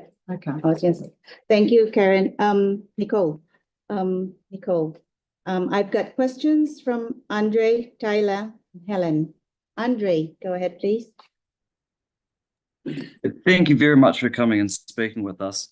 I'm aware a bus stop was supposed to go around here some time ago, but bus stops are one of those things where generally no one wants one outside the house, and like I get it, fair enough. But then of course we had to find somewhere for them to go. And I've got to ask a couple of devil's advocate questions, because of course there's been a number of requests from residents coming through around those new areas around Skibbereen Drive, because they are a long, long way from a bus stop. So their viewers will just want one somewhere.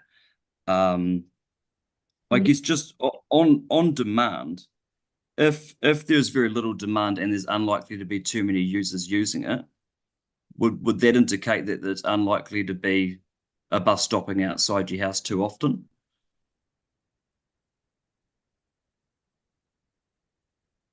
Yes. So you mentioned only it's likely there would only be what it sounds like what you're saying is only likely to be several times a day where it would actually need to stop outside your house. Is that your view? Yeah, but we don't understand why it's necessary because it's not going to get any more foot traffic from COVID. Okay, so you don't believe a bus stop is necessary in that part of the area? No. Okay. I guess I'm sorry I've got to ask devil's advocate questions. The people further down around the other end of Skibbereen Drive, I guess I'd ask, do you see why they would hold a different view on why a bus stop needs to be closer? But they can have one at 11 Caulfield Ave. Yeah, my next question is that I'm going to ask staff if that had been considered. So I'm keen to find that out. So thank you for raising that. I'll check on that. Nice one. Thank you. That's all questions. Thanks. Thank you, Andre. I've got Tyler next. Firstly, to both of you, Nicole, thank you so much for opening up. I really appreciate it. It must be difficult for a dad to see it get heard. Honestly, it takes a lot of strength to come to the board. It's an extremely intimidating thing, particularly when you're affected. So I wanted to just acknowledge both of you for coming in today. The question I've got actually is around, I'm just trying to understand these here.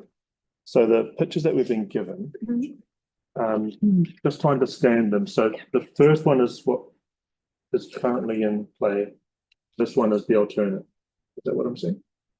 No, the first one is if you moved it to 11 Caulfield Ave, there would still only be 400 meters from the one at 7 Murphy's Road to 11 Caulfield. Okay.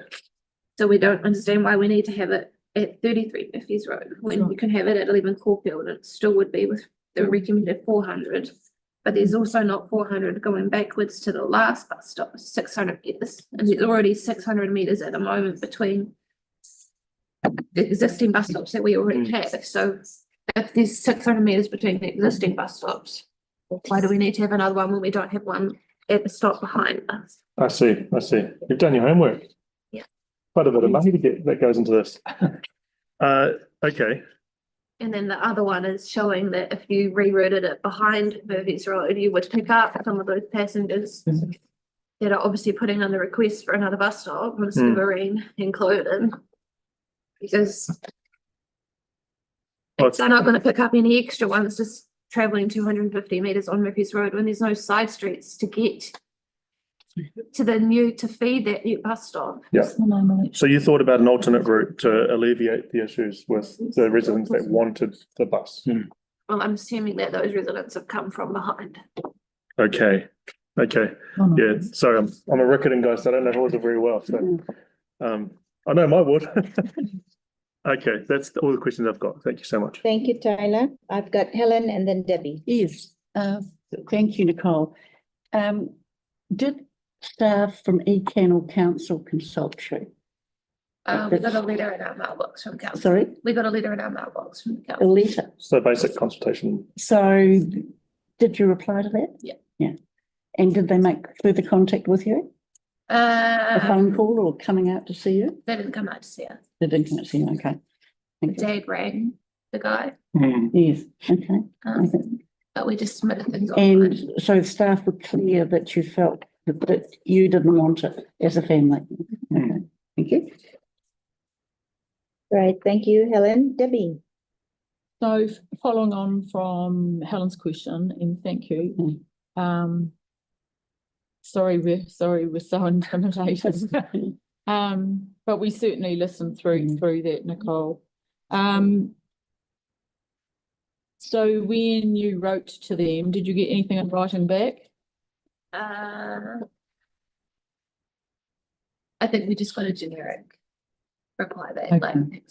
And so from what I take it, from what you've said, and yes, I hear what you're saying, that there's a current one where there's 600 metres and it would be 400 metres from 7 Murphy's around to 15 Caulfield. So why do it at 250 and outside your place? So is, I just don't think it's going to pick up any extra Right. passengers. okay, so I'm hearing that you would prefer it to be around the 11 Caulfield Ave area. Yeah.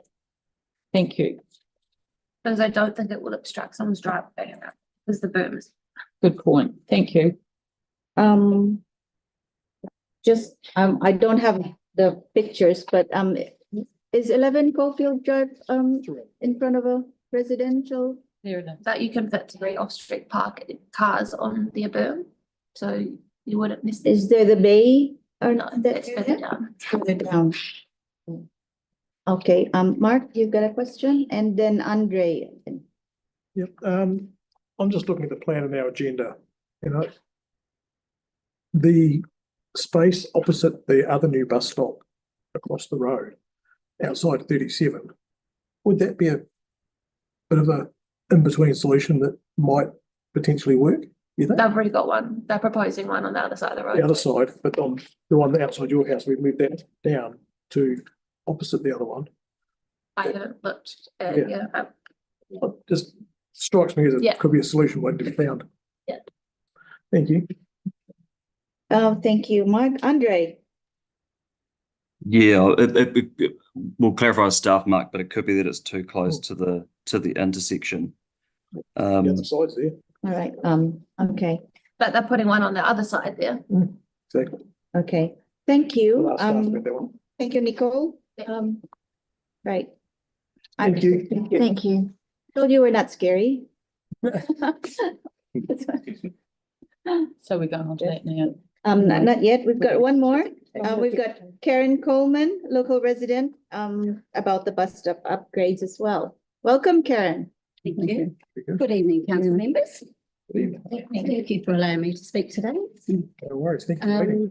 I'm here to express my strong opposition to the proposed installation of a bus stop seat outside my property, 66 Horsell Junction Road. While I understand the intention behind this request, the placement is problematic. The stop does not meet the criteria for a seat, and there are significant concerns regarding vandalism, antisocial behaviour and privacy. I urge the council to reconsider and explore a more suitable alternative. The biggest issue with the proposal is the seat misalignment placement.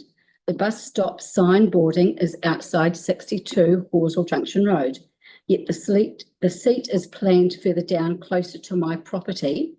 The positioning is visually impaired and not aligned with while passengers actually board, creating confusion and reducing the seat efficiency. If the seat must be installed, it should be positioned at the start of the stop where boarding the bus occurs, where it remains visible to both passengers and bus drivers while being slightly sheltered. I've got a photo here. Exhibit A. Do that to photo on, thank you, this paragraph. And additionally, as discussed with Mansour on February the 17th, the stop does not meet the council own criteria for a seat installation according to council's policy. A minimum of 5 passengers per trip is required, yet data shows that there are only 3 passengers use the stop at any given time.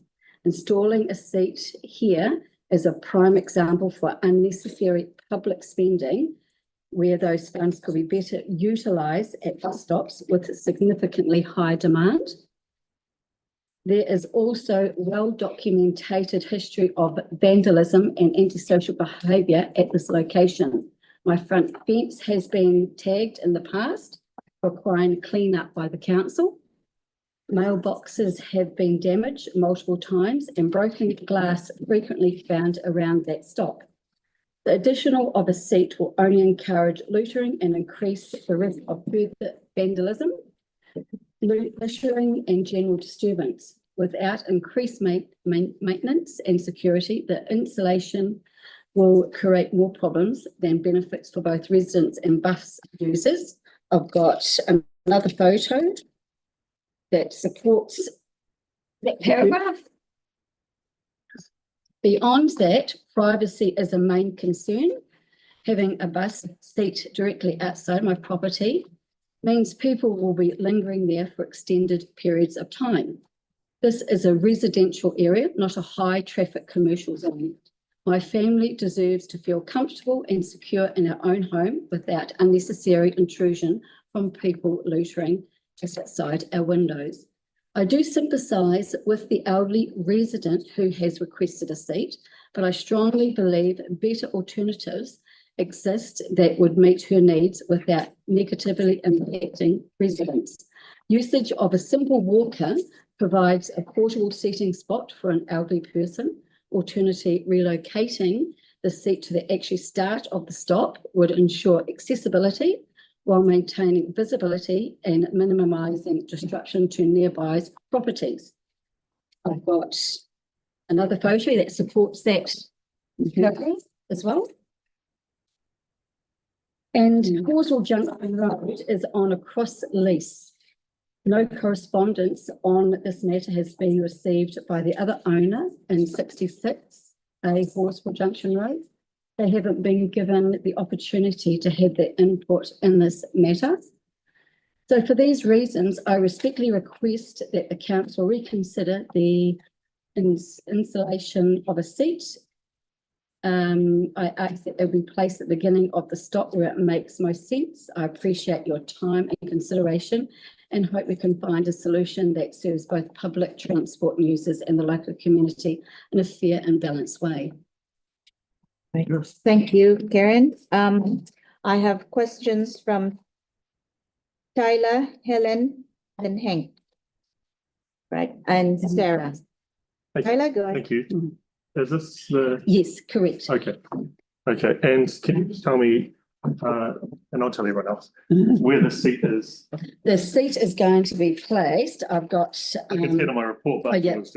Yes, right. So I gather it's going to be right in front of, right in the middle, where it will be, especially when trees get chopped down, right in view of the kitchen window. Is that a big nollie? Okay, so you're looking at, and you don't find any alternatives within the immediate location? Yes, the alternative is I've shown you here. That next door neighbour, the visual impaired strip is right outside the beginning of the bus stop, which is on 62 Horswell Junction Road. Oh, that's what I was looking at. Yes. Okay. Yeah. Okay, now I got you now. Okay, that's So whereas if the seat was placed where it is, particularly if people have to hop on the bus, they've got to literally get off there and walk to the, I don't know whether the bus stops straight there or what, but that's. Yeah, we're looking at the same thing. Okay. Yeah. Okay. Yeah, that's all the questions I've got. Thanks. Okay. Just after, before you go, we'll like to have the photos. Yes, and to start with, yes. Okay, next, Helen's got a question. Yes, so there's one. Probably the first question is, sure, thank you.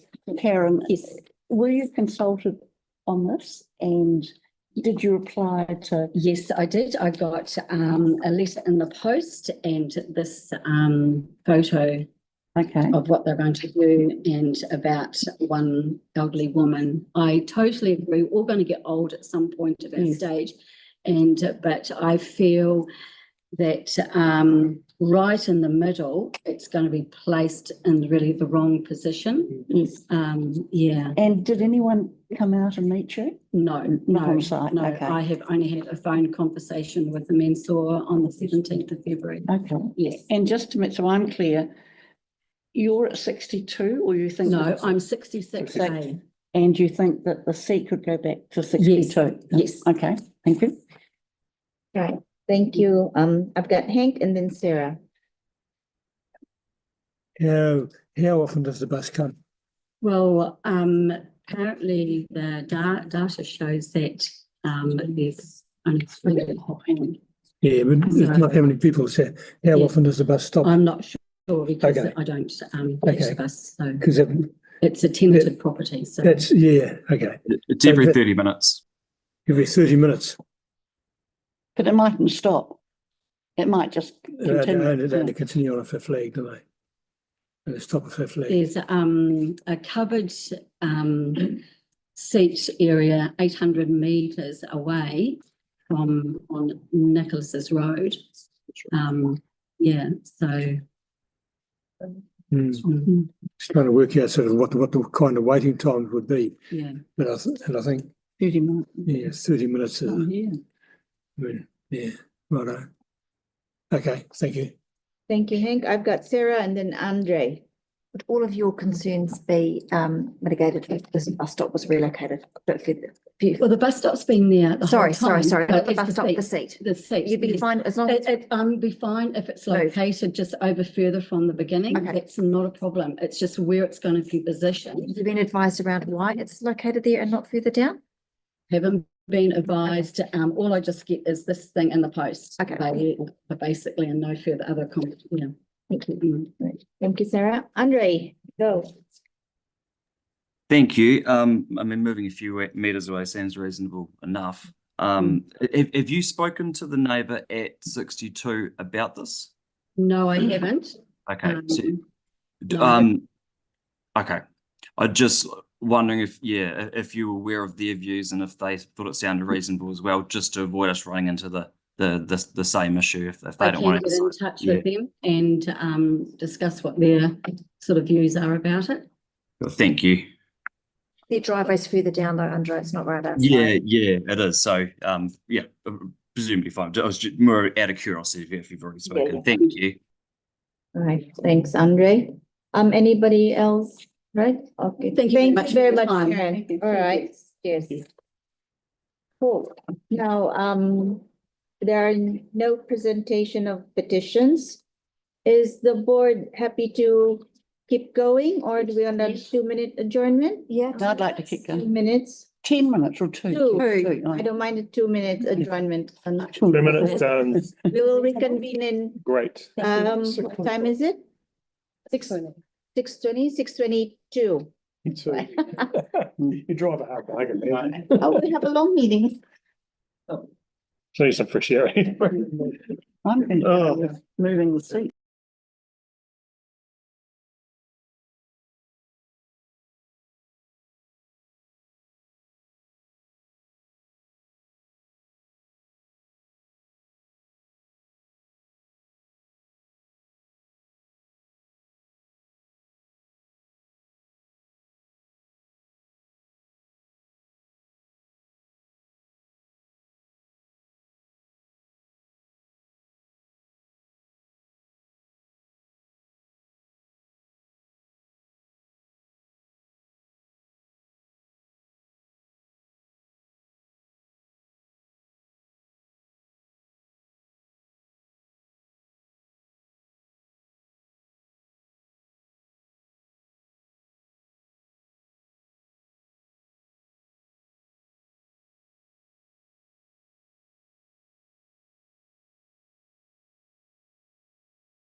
Members, board members, please, we are going to reconvene.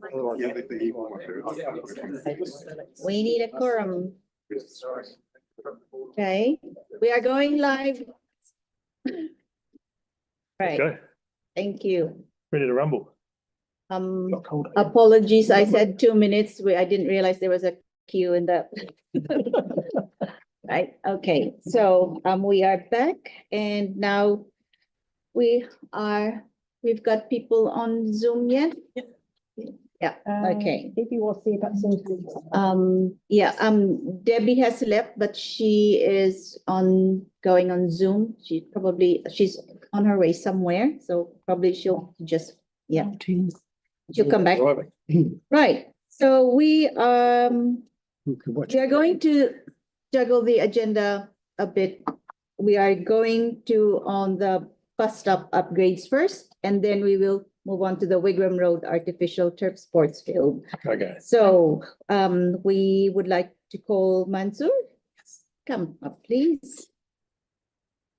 Lucky man. Right. So do you have any presentation? No? Take it read. On committee board, if you like, I can give a summary, otherwise we can go through questions. Oh. So which one do you? I'm happy with questions. Speed of things up. Questions, yeah. Yeah. All right, okay, so we'll move on to questions then. I've got Tyler and then Helen, Mark. Assalamu alaikum. Salam. How are you? Good thing, yeah. So there's that you obviously heard the deputations. Yes. The first one was the one that we just had. What the seat? The seat. What would it take to relocate the seat one house over? You probably assessed that location at the same time, didn't you? Well, yeah, we normally install the seat based on the standards. It's not something that we can't change it. It's just go to another consultation. The next residents might still disagree. And it would also go outside the bus stop. So there is a power pole if you look at the photos at the top of the bus stop. So it goes outside the stop. So I think it's a minor thing. The only thing that will cost us is just to do another round of consultation and another report to come to board. And there is a chance that we'll still get pushback. So as through the LGA, we couldn't actually conditionally approve this through consultation with 62. So for example, if we wanted to, instead of tabling it, right, because we want to see things get moving. Yes. Could we conditionally approve something after consulting with the neighbour? I think it's a question for governance. Yeah, see. So it's either decide today or table it. Or table it. Okay. The next question is around Nicole's deputation. And she's given us 2 photos of an alternate route. Yes. What's the feasibility of providing that? Given that the walkable catchment is what she's sort of describing as standard. So what here one was outside number 11 Coldfield Ave, which is exactly the intersection with Gosling's Curves, which is not safe to put a bus stop right at an intersection. Also, Coldfield Ave is 1 meter narrower than Murphy's Road, so that's why Murphy's Road was preferred. And the most important reason, but it's just like outside at an intersection, so it's not safe to install the bus stop at an intersection. So, and again, if we did try and go the alternate route, there would actually have to be reconsultation with this one also. Oh, so there are, yes, yeah, anything if you want to change will be another consultation, another report. The other suggestion was a reroute for Route 7, which is not in our delegation, it's an ECAN thing. ECAN recently has, I think, has business case for Route 7 that just was approved, so for frequency uplift. So I think something like that will be something that needs 1 or 2 years investigation and consultation and all of this stuff by ECAN, it's not a CCC. Sure. dedication. So to be clear, just public knowledge, because we already know Yes. this. We install the bus infrastructure Exactly. and we approve it, and ECAN Will use do the routes. Yes, exactly. So anything service timetables, frequencies, where the bus route should be is all ECAN, and the infrastructure like the bus stops, the bus lanes, and the signal priority for buses are CCC. Yeah, I still don't understand why we do it, but those are the questions I've got. Thank you. Okay, Madam Chair. thank you, Tyler. I've got Helen and then Mark and then Andre. To start with the easier issue with the seat. Yes. We could approve this and leave out the seat subject to further consultation with 62. That would work for you? It works for me. It depends on the like. No, There's already a bus stop there, Helen. Helen. No, we're the board. Yes, sorry. Helen, there's already a bus stop there. Yes, I know, but if you moved everything and took out the seat, which is in fact So there a are problem, topics in this that would report. you just have to consult then on that seat. The seat? Yes, if we're just moving the seat outside the 62, so we keep the bus stop where it is. So, yes. And in case that residence was happy with that, then we need another report to community board. And then revoke this one and then another report. But purely on the seat. Yeah, purely on seat. Okay. And if they were disagreed, then we have these already approved, so we can go and solve that. So I think that's something that can work. Now, the other issue is, I notice you're not going out to meet people. Is that practice now? It used to be practice that people would go and discuss issues. We go out on demand. Any residents that ask for an on-site meeting, we go there. And it's happening for all the bus stops around the city, all community boards. So it's something that needs to be demanded. Also, I hear that we were sending like general responses. It's not like that. Any residents that submit questions, concerns, we get back to them answering those. So the answers that we put in the reports are actually the answers that were emailed to the customer. I can forward those emails to community board. So No, I'm not concerned. I'm just, there used to be a process where individual staff members went out. That isn't happening. it's on demand. He's saying that you want On to request. So if On request. so we're going back to the more difficult one. Yeah. Karen's issue. And so she can't have said, please come out, basically. Yeah, okay. So what would happen if we left that bus stop out? So we just left it out completely. Well, I think the people that will be benefited from these buses stop are absent in this room. So public transport, the bus stop are the main access to public transport system. If we put a route and there's no bus stop, nobody can use that bus. But so there's one down the right, just about 400 meters. About 300 meters, let's say, down the road. Yes. But we are not starting from these locations. People are leaving, as I think it was Andre that said, down to Skip and Drive. And having those requested by community 2 times shows that there is already people. On the top of my head, I remember there was one of the nurses that working in hospital and used Route 7 to get from Skip and Drive to hospital. So it means there are other people 300 meters downside from that side, which means they need to walk like 600 meters or 800 meters to the other bus stop closer to the Halswell Junction Road. So what will happen is that we get back to those people and say, we are closing off your tickets. We have presented this and like community board hasn't approved that. So, and I would like also to talk about the optioneering that we have done already. We have considered to go and have the outbound bus stop on the Coulsfield app. Unfortunately, we have a worse driveway spacing there. So there are short spacing there, which means not only the bus will block those driveway, but also the bus rear door will open over the driveway, which is a curb cut down, which is an accessibility problem for old people, for kids, and for disabled people. So this is another reason we normally don't try to avoid having bus stops blocking driveways. It's not what we want to do. but we have to do sometimes because of the driveway spacing. So, and buses will be there only a few times per day, maybe 20 or 30 seconds.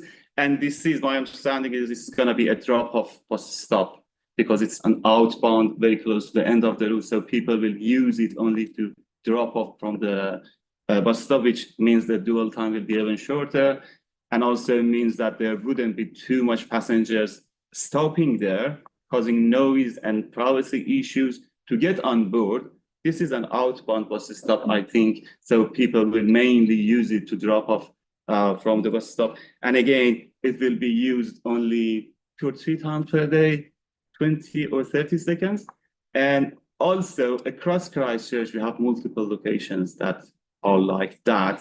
Again, this is not our first choice. It's not desirable, but sometimes we have to provide access for public transport. So where would you, if we weren't going to put it outside Karen's house, where would it go? Have you looked at other options? Yes, so It's Nicole's house. Nicole's. Sorry? Yeah, so Nicole.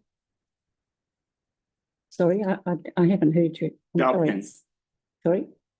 You mean the other options that I we mean, have? if I mean, Karen's. Excuse me, Helen, Nicole's concerned, and you've heard that. So if we weren't putting it outside her house, where could it go? Well, so to us is the preferred option. We have considered other options and all ordered like the same. As I said in the Cowlfields app, we don't have a proper option. So the problems with the Cowlfield driveway is that they are even worse. They not only block the driveways, but also the bus rear doors will open on the driveways. And also I talked about the number 11 Cowlfield app, which is right at an intersection, which is not a safe an option. I also here to put it one to the next house in front of number. You put it closer. 37. 37.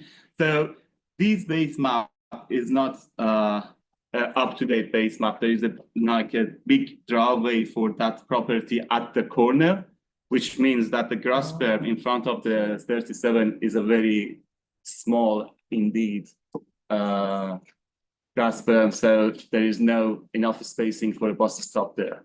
I'm personally, yeah, I think we should try and find an option. So but we'll debate that actually. Thank you. Thank you, Helen. Mark next and then Andre. I've just had one answer, I think, because I was asking about 37, if there's now a driveway there, that sort of paints a different picture to what's shown on that. Yeah, so the base map, the aerial photos that we got is this. We haven't had the update. But, yeah, I mean, I'm with Helen on this, actually. Whether we can look to put it back and further work, because we've got to get this right. Yeah. Yeah, okay. Well, thank you, Mansell. We've got to get it right, and it's not quite right yet. Andre, and then me, and then Tyler. Andre, please. Yeah, on the seat, I guess the question is, how many meters can you move it down without having to trigger a whole new process? I guess is the question. Yeah. I mean, the residents sort of mentioned it's a line of sight to the inside of the house and everything else. So, yeah, I guess. I'm not sure. I think it's like a coordinates question. So we normally goes with the approving the things as shown on plan. So yeah. That's You're going to make changes. No, we have done in the past where we've approved something and staff have said, well, they'll be happy to move it a few meters down. You know, where practical. So it's essentially still approving the same seat outside the same house, but further down. So I'm happy to do the same. Yes, you are happy to do the same. Like outside 62, if they are happy with that. That would require another consultation though, Mansell, wouldn't it? Well, my question is without approving a whole new traffic engineer's report to move a seat a few meters. If there was a change in who was affected, then that would trigger consultation. How do you determine who's affected? Well, if it moves outside of It's just the There's a seat really below. large tree There's no seat bordering there. on their fence and their driveways an extra 3/4 of the further down their property. So is that still affected? Yes, but if it's in When it's front of their directly- property, Okay, yes. okay. No, I see a perfect spot, but I've got Andre. Oh, Andre's finished? Yeah, if just the other question is, if the board's asking you to look at other options on a bus stop location, what would that work actually involve? Where would you be looking? And so would you be looking at spots that you have already looked at? For the Murphy's Road. Murphy's Road, yes. Yeah. Right, so I think we have investigated all the options. So Yeah. options after that are just right at the intersection or on Cowlsfield Ave, I already explained. The before that also have the same driveway spacing issues, and we getting close to the existing bus stop. So I think we indeed have investigated all the potential options in these locations. So Yeah. Okay. So you're saying if the board asked you to look at other options, there aren't other options for you to go and look and come back to us with. exactly. Right. Okay. Thank you, Okay. Andre. Yeah. Should be. No. That's not right. I've got me, then Tyler, then Sarah. So I'm a user of this, Just needs to take a couple of weeks on one bus. bus. it is right. So I'm a user of this The route. bus route. Divert the route. Excuse me, I'm not diverting can the I route. have the floor? Yes. So I'm a user of this bus route for several years now, and I bus every day. So the first few times I had already noticed that there is a lack of bus stop here, because I also have a chat with other passengers. They get off the bus stop near Halswell Junction Road, Murphy's Road. They have to walk all the way to Skibrins Drive and further down. And even the ones that at the Longhurst Medical. And I recognize that there needs to be a bus stop somewhere in between because of those passengers there. This proposal in front of 33 Murphy's Road is right across from the other inbound, right? No, it's just like a tail-to-tail configuration, which should be like a business. And so how far is the distance between the one in 33 Murphy's Road to the existing outbound on Murphy's? I think it's about 300 meters. 300 meters. Is the one in Murphy's, are we able to adjust both? Well, so you mean shifting these two in a middle space and turning Either into that or one? what, just So, other options? As I said, the driveway spacing is the same all along the Murphy's Road. Unless there's a very close one, I think outside the 17 one, which is already close to that existing bus stop. So that's the problem that we have, driveway spacing. And yes, that's an undesirable thing, but it's our infrastructure limitations that we have here. Right. So yes, that's not. So it's not, that's not an option either. Right, okay. I've got Tyler, then Sarah, and then Mark.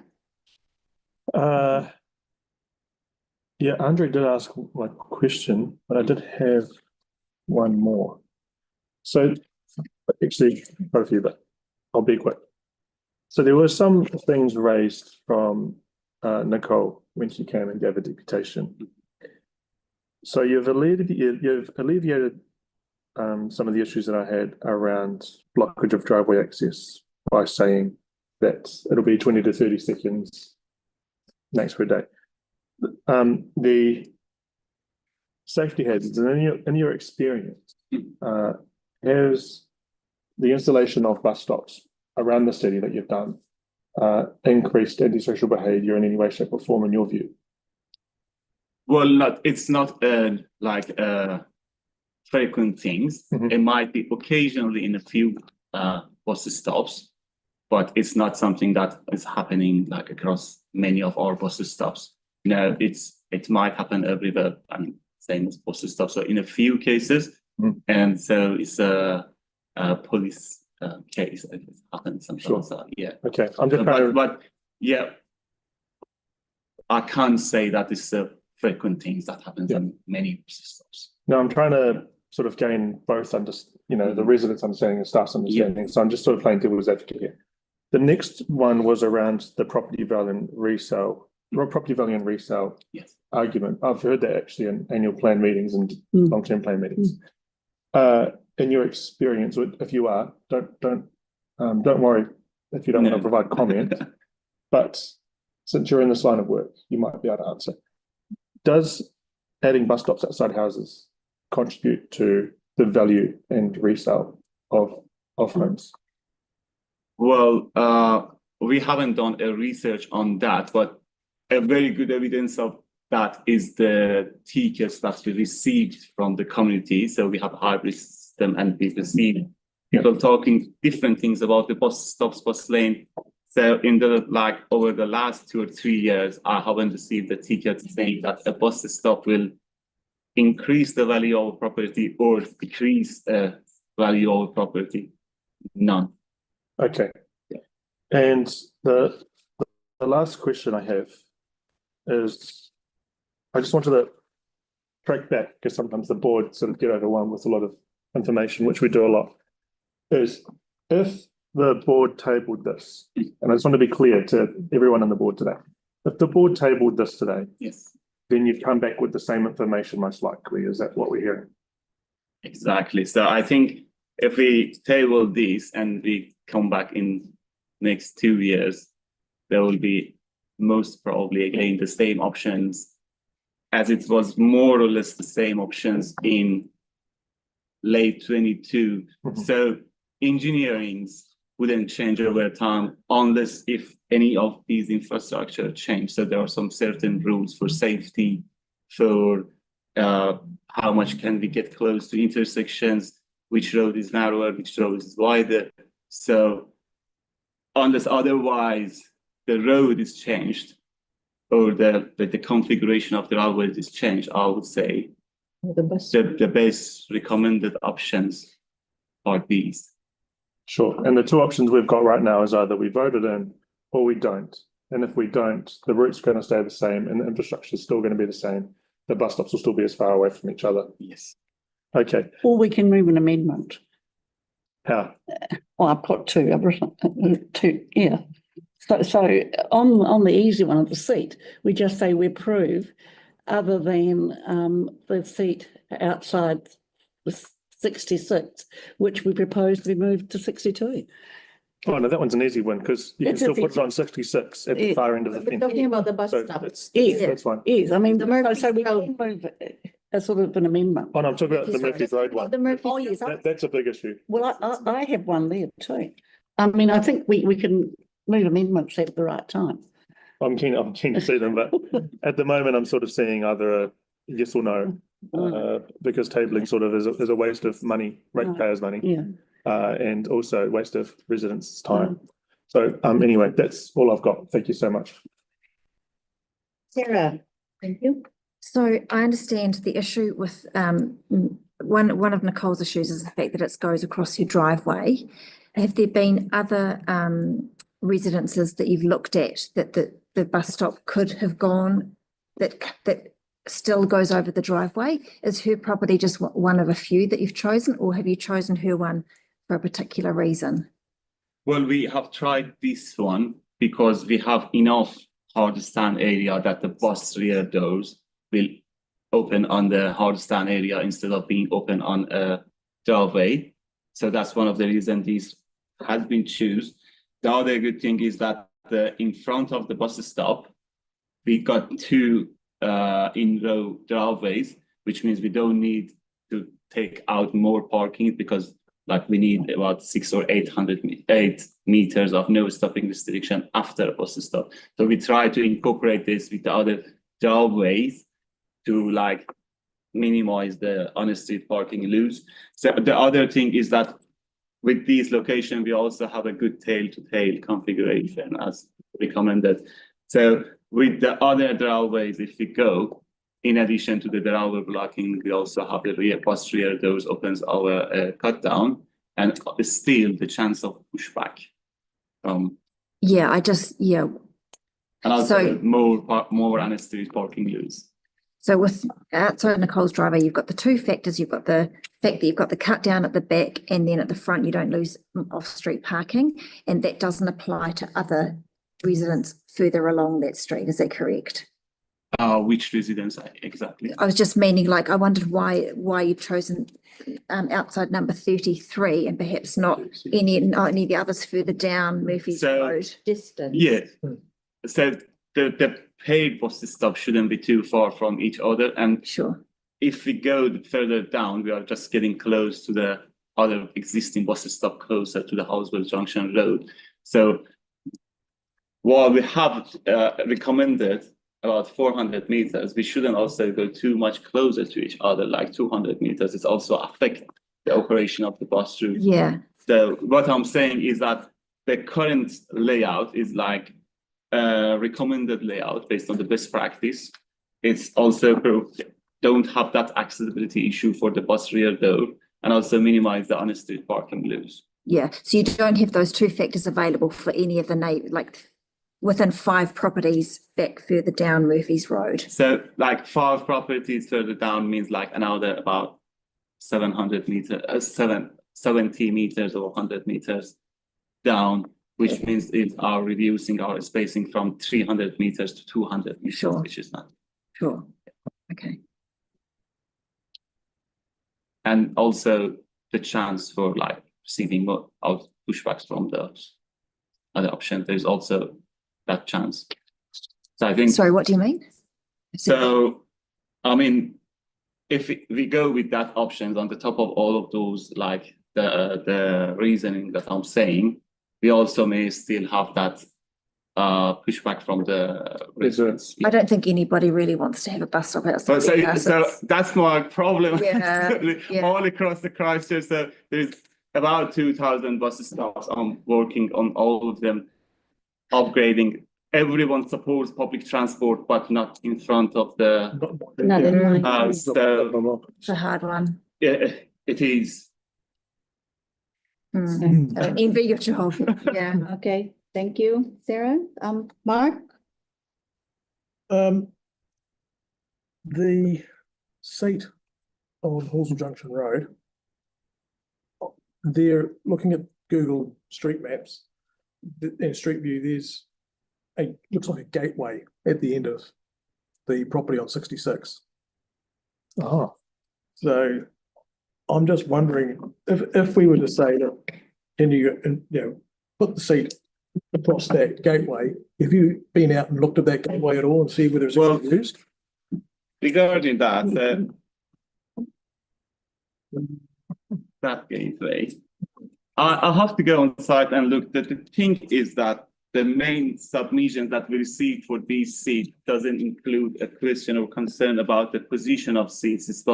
It was about the threshold of passengers using that seat. It was about who is going to maintain that seat and about littering and stuff. So that's why we haven't gone and like investigate the other. So you have the full submissions in the report. So that's why I can't like give you 100% answer here. I have to go on site and see that. So submissions were really fun.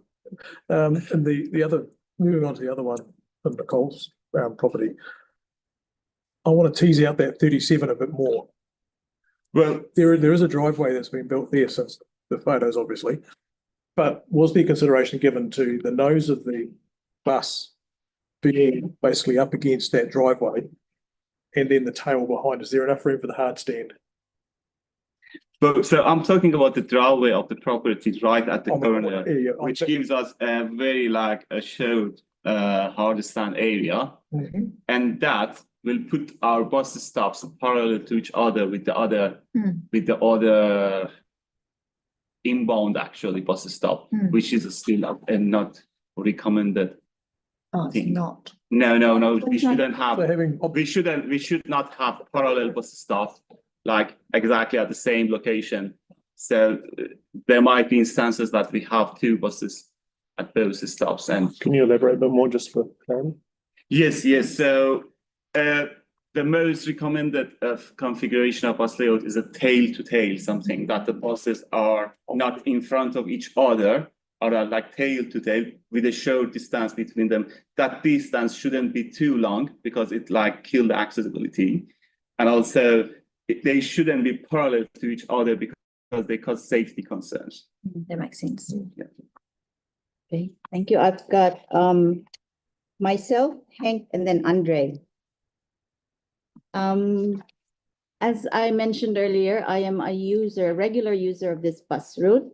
One other thing I noticed is the distance of bus stops. There are several here that are quite close to each other, and that annoyed me along this bus route because it felt like every street we were stopping all the time.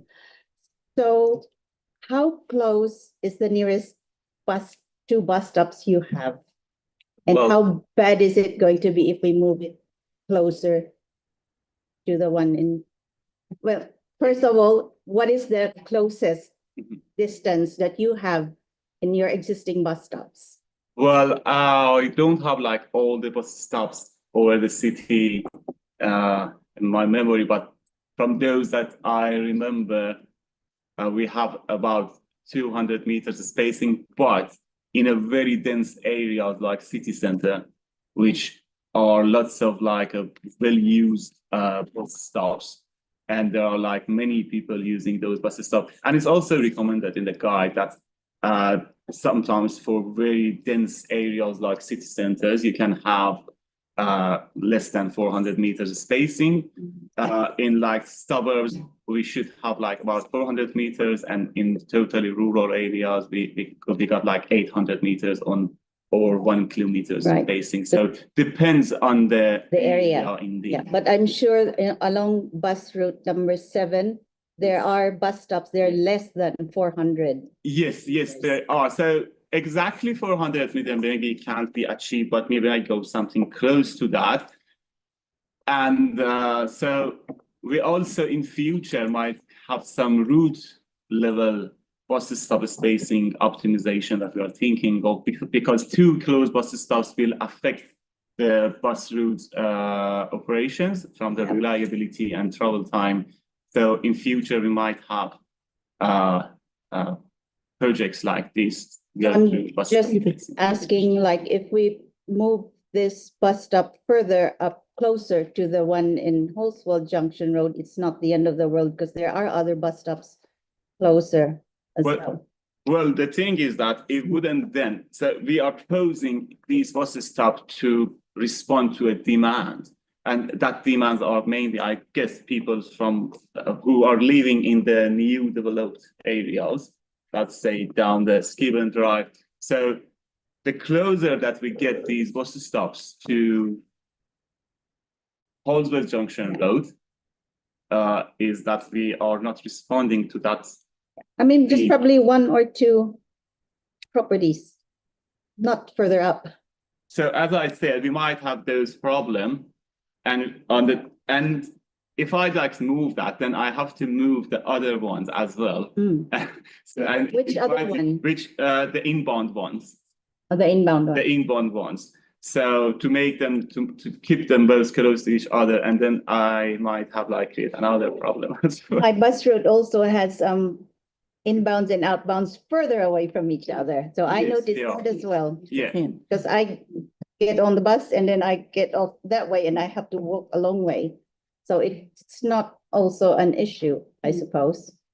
Well, it's not recommended. Like we might have it installed before, but like it doesn't like that justify that in like every case that we can go there. So we always try to have the best practice as long as we can. All right, thank you. I've got Hank, then Andre, and then Helen. I've got an amendment, so I think once we've had questions, we can move through.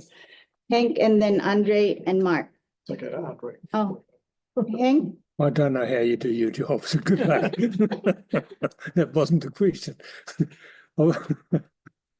However, having said that, I'm not going to turn around and make it easy for you. Here we go. I find the thought of putting a bus stop over a drive, and you said you've done it before, but not with my permission to have it, because I find it very, very difficult to live with. Yeah, to have a, yeah, I don't see why we have to have that. So the question is really the same questions everybody else has asked. We need to move it. Why can't we move it? You've come up with all the excuses that I don't understand. You've already got a 600-metre thing there. You know, sorry, but I don't envy your job, as I said, but I don't understand. In my Question. and I can ask the same question everybody has asked. Why can't we move it? And you're going to come up with similar sort of answers as you had before. And I'm not sure how we can help you or how you can help us at this stage. And I'm struggling with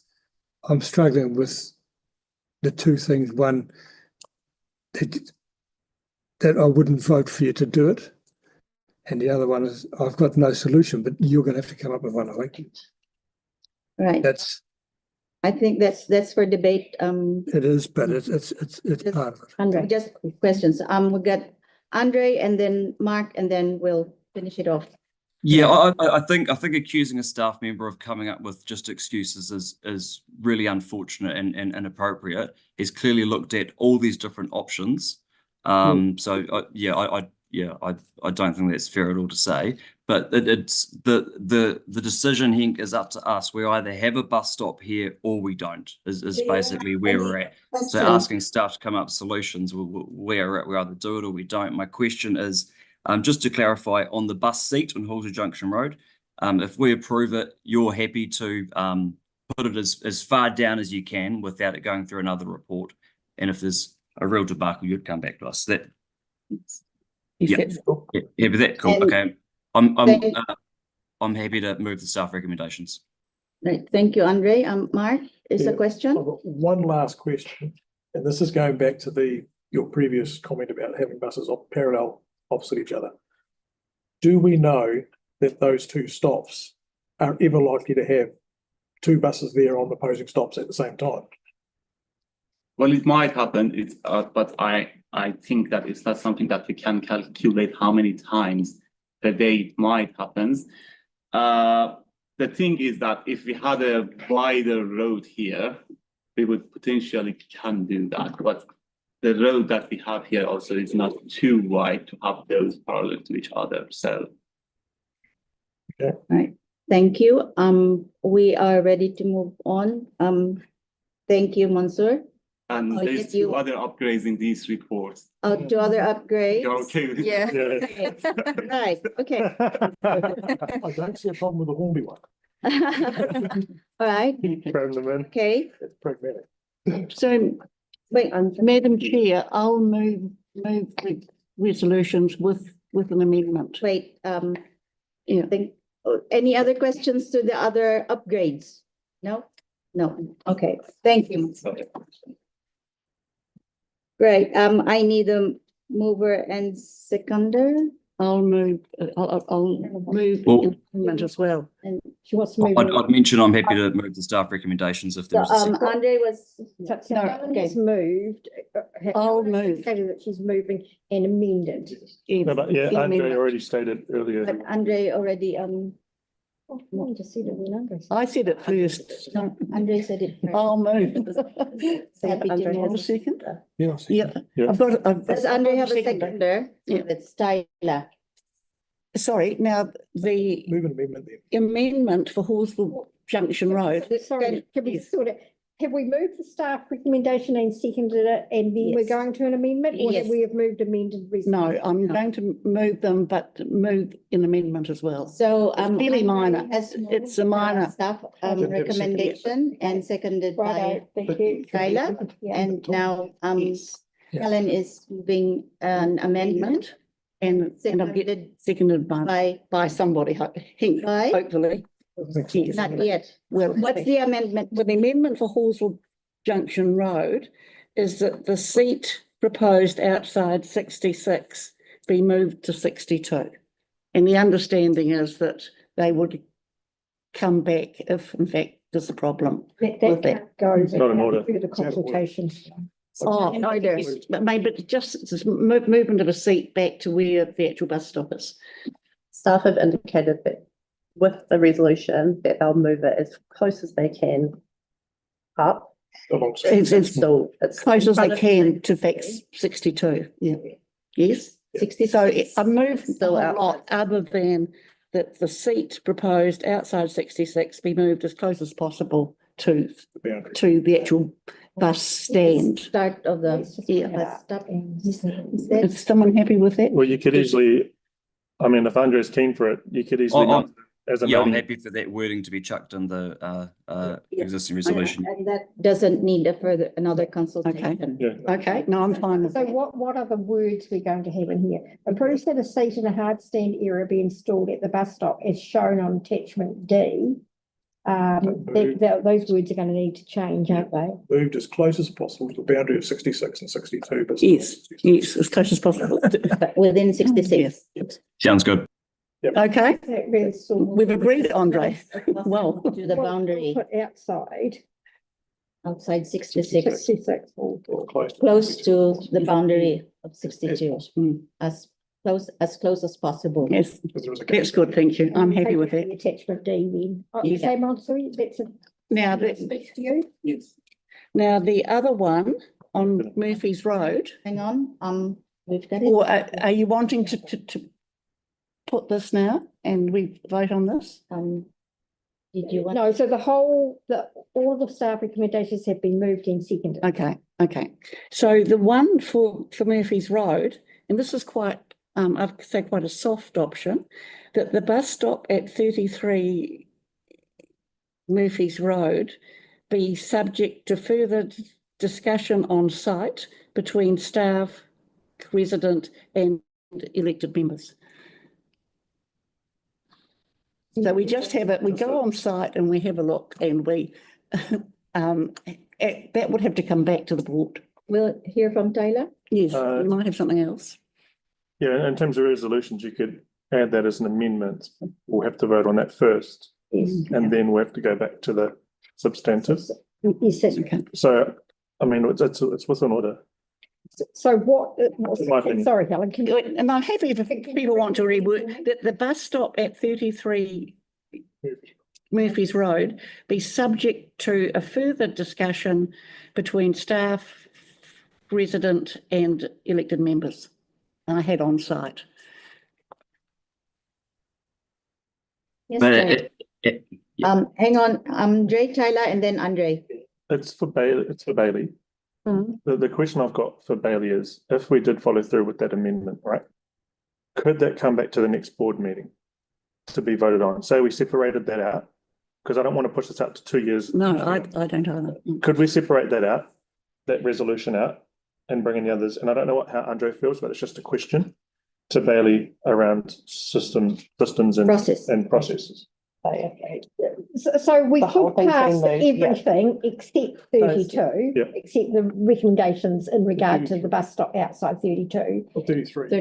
Sorry, 33, yep. We could just separate that out and pass all the rest of them. That's right, And yes. request that staff bring back a further report on a proposed bus stop in the vicinity of.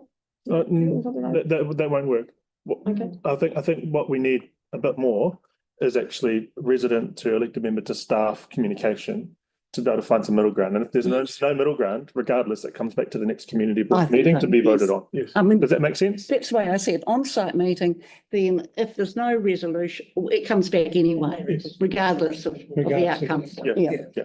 So we don't want to wait too late. Don't make any substantive resolutions for 33, leave 33 out, put it into Thank the you. next community board meeting. Yes. And I'm not doing this with Andre's motion, I seconded this, but I'm not doing this. This is just to help Helen with the amendment. Yeah. Take 33 out of the resolution, put it into the next board meeting, just as an agenda item. But we have to meet as a group, and if Mansour's available with Nicole and the crew, nut it out. If it doesn't work, goes to the community board to be voted on, yes or no, done. Does that make sense? Yes, I mean, that's sort of what I'm wanting. Yeah. Yeah. So what we would be looking at doing then would be, well, I think maybe we just, move 1, 2. 3 and 3, maybe we leave 3 out altogether, I think, would be tidier. All of it, yeah. And then we do 4, 5, 6, 7, basically all the rest of it. What about that, for those. number 8? Number 8, section 339. It's 3 to 7 that we leave out. Well, 33, On Murphy's Road. 33, is it? Or 30, 3 to 7. 37, 37, is it? Or 33? Andre, where are you at? That's not uncontentious. No, so we'll pass that as well.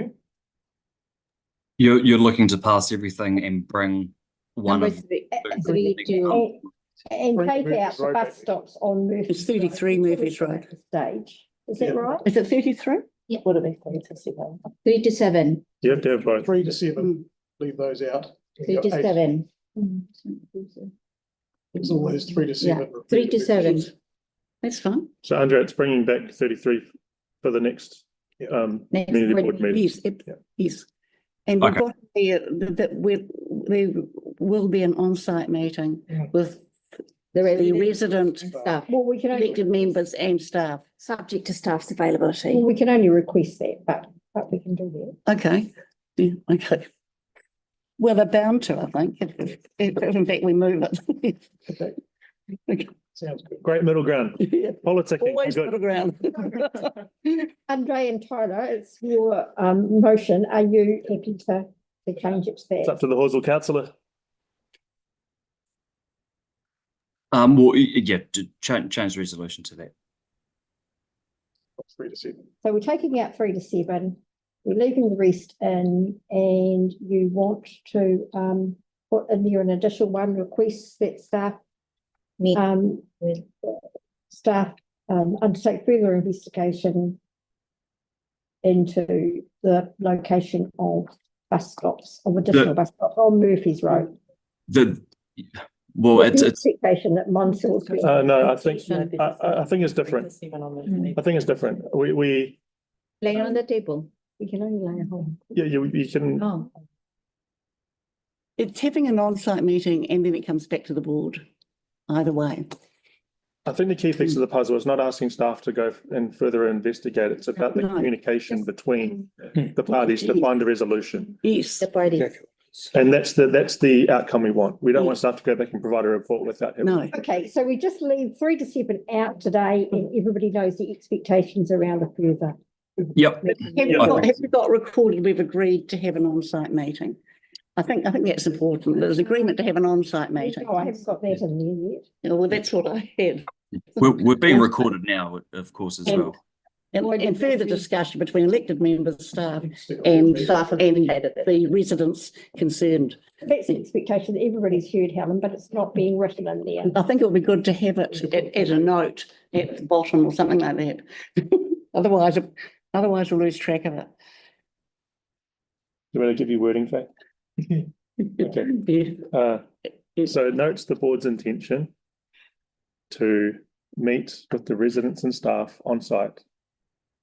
That's the board's intention. The residents and staff on site. Since of 33 Murphy's? 30 Yep. Murphy's. To try and find a solution. To So to look at, to discuss further opportunities. yes, further options, further options. It's not an opportunity. With the intention of it coming back. Yes, I'm happy with that. Yes. With the intention of it returning to the next board meeting. As soon as possible. Sorry, as soon as possible. Because it might be next board meeting or one after. Okay. How's that? How's It that? may be that he won't meet his time. Hey, it could be Andre, Marie and Debbie. It could be all of them. It could be all of us. Yeah. It would definitely have to be the whole. Yes. I'm easy. All of us. I'll certainly attend. Happy to move Cool. I'll second. Dunskies. Too late, Helen. Tyler's second. It'll be quick. Well, whatever. Yes, please. Okay, so we are passing. We have moved 1 to 7. Scroll as you go.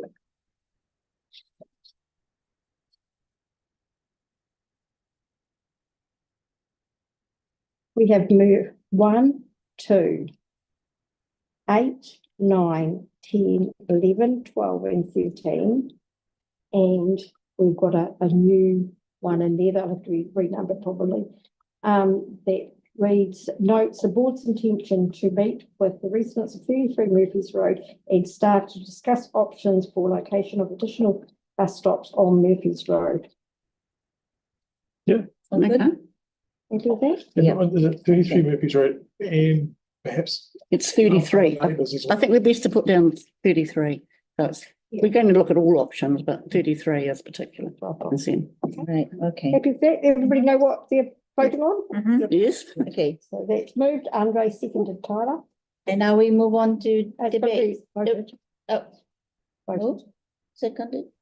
Moved and Do we seconded. put the motion? We need to put the motion. No, We have no, to debate debate first. first? Oh, sorry. Debate. Sorry. That was, Yeah, you both say. Yeah. yeah, debate first and then we'll vote. All right, debate. Mover and, do you have the, you have up to 5 minutes if you want to speak to the motion? The mover. Well, I feel like we've debated it for an hour or so, and we're going to meet on site, so we can do our debates and everything else there. Cool. Thank you, Andre, Mark, and then Tyler.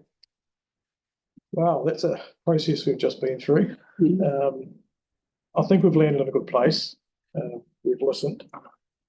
I don't see any problems with the Hornby stop there, so thank goodness for that one. Good work. It's good to have heard from Nicole and Karen as well, and hopefully with Karen's seat we can get that agreement to move it as close as possible. And we'll find something that works. Hopefully Karen will be happy with that. It's a shame she's not here to continue on and query further. Nicole, really keen for us to try and work with you and to try and get something that works for all of us. Because there's no doubt we need more infrastructure in place for public transport. We need more people able to use the buses. Trying to get cars off our road isn't a bad thing.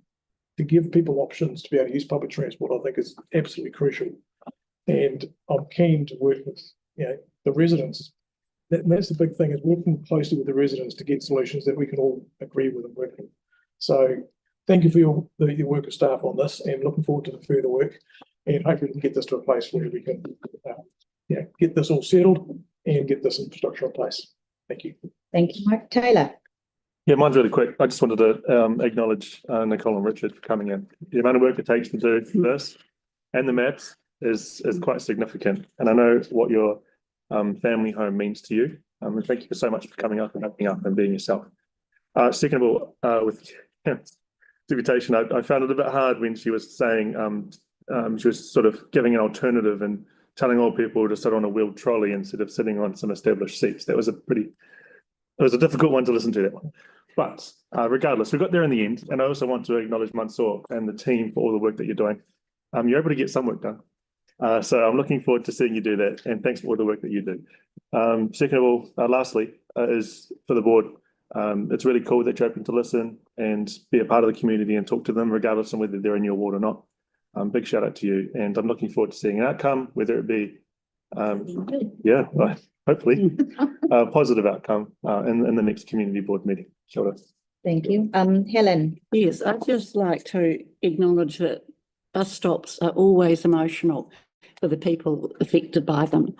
And I think we're fortunate in some ways. We've just had two submitters, because we could have, it's a large area which we're doing bus stops in, and we could have had a lot more upset people. But it's always difficult for people who suddenly find they've bought a house and then there's a bus stop outside. So I just want to acknowledge that. And I'm pleased we're having an on-site meeting, and I'm sure we'll find a way through this.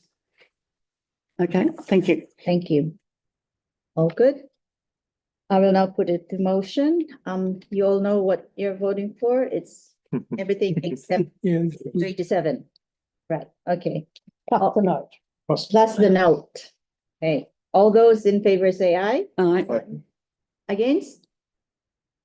Carried. All right, thank you. Ooh. I thought that was going to be the shortest. No, we'll just swing through, guys. You're getting time and Lou. Can't wait. Okay, are they here? Yes, thank you. You're welcome. Thanks for coming. Thank you. Thank you. Now, so we've done item number 8. Just as a quickie for the board, we've got Orion Eastman staff. Oh, yeah. The staff here. If you have any questions, Happy to move. Happy to move. happy to move. Moved by Tyler, seconded by Mark. Yeah. All those in favor say aye. Aye. Against? Carried. Thank you. Love a pocket park. How good. So that's out of the way. It's very. Thank you, Barry. All right. We'll move on to the artificial turf sports field. Right, number 7. Richard. Anybody here for the play space?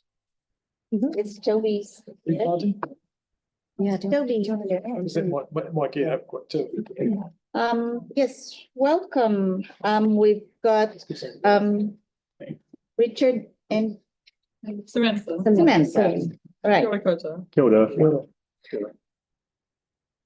Okay, questions, or you want to hear from them first, or just go ahead, go. We have a presentation? It's a short presentation. Cool, all right. It'd be rude not to see it. Item 7. We will just bring up your presentation. Wickham Road. Yep. The Wickham Chief. Yes.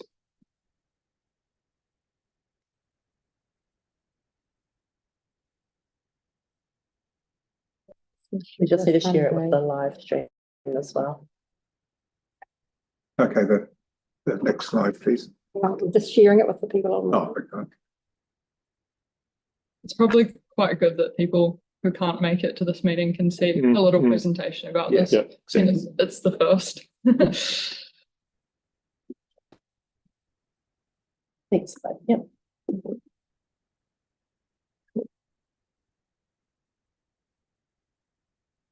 Not behaving.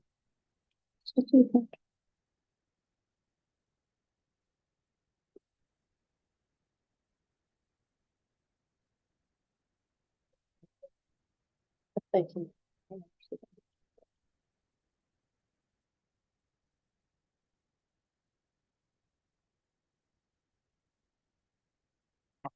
Okay. Good, thank you. Yeah, we'll try and keep this very quick. As you're aware, the purpose of us coming here this evening is to get or to seek approval for the first of our artificial turf hubs. And this is actually the third meeting. This is the decision meeting.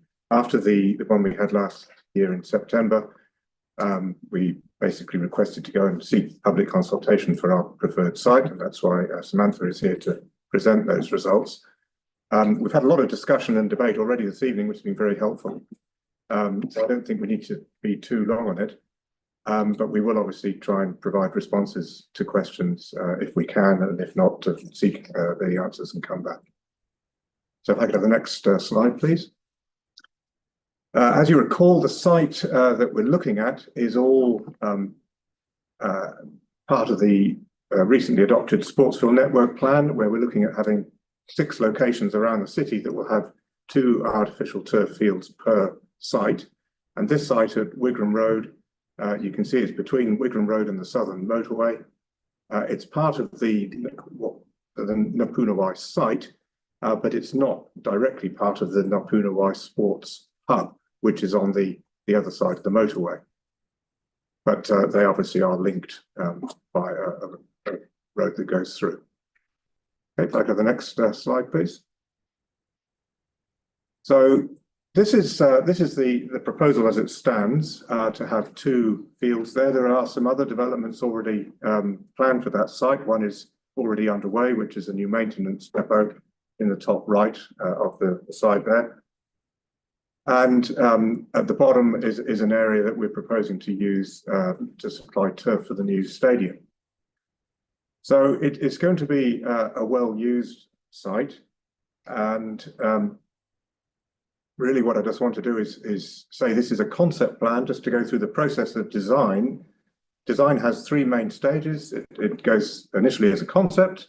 That concept gathers information about what we're trying to do, and it goes to a developed design, and then a developed design goes into a detailed design. So we've very early stages, and we can't move down those stages. In fact, until obviously we have approval, we've received feedback, and we've got some idea of whether we're going to get resource consent or not. That's pretty critical, because all the issues about parking and traffic management and all those things are covered by the resource consent process. So it's a fairly lengthy technical pathway that we have to go down before we even get the green light to move some soil. Okay, next slide, please. So just a very brief bit of background. The network plan was adopted last May by the full council. I was a contributor to putting that together. As I said, we proposed to have 6 catchment areas in the city with 1 artificial turf hub per catchment, and that if we're going to select these sites and approve them, they all need public support.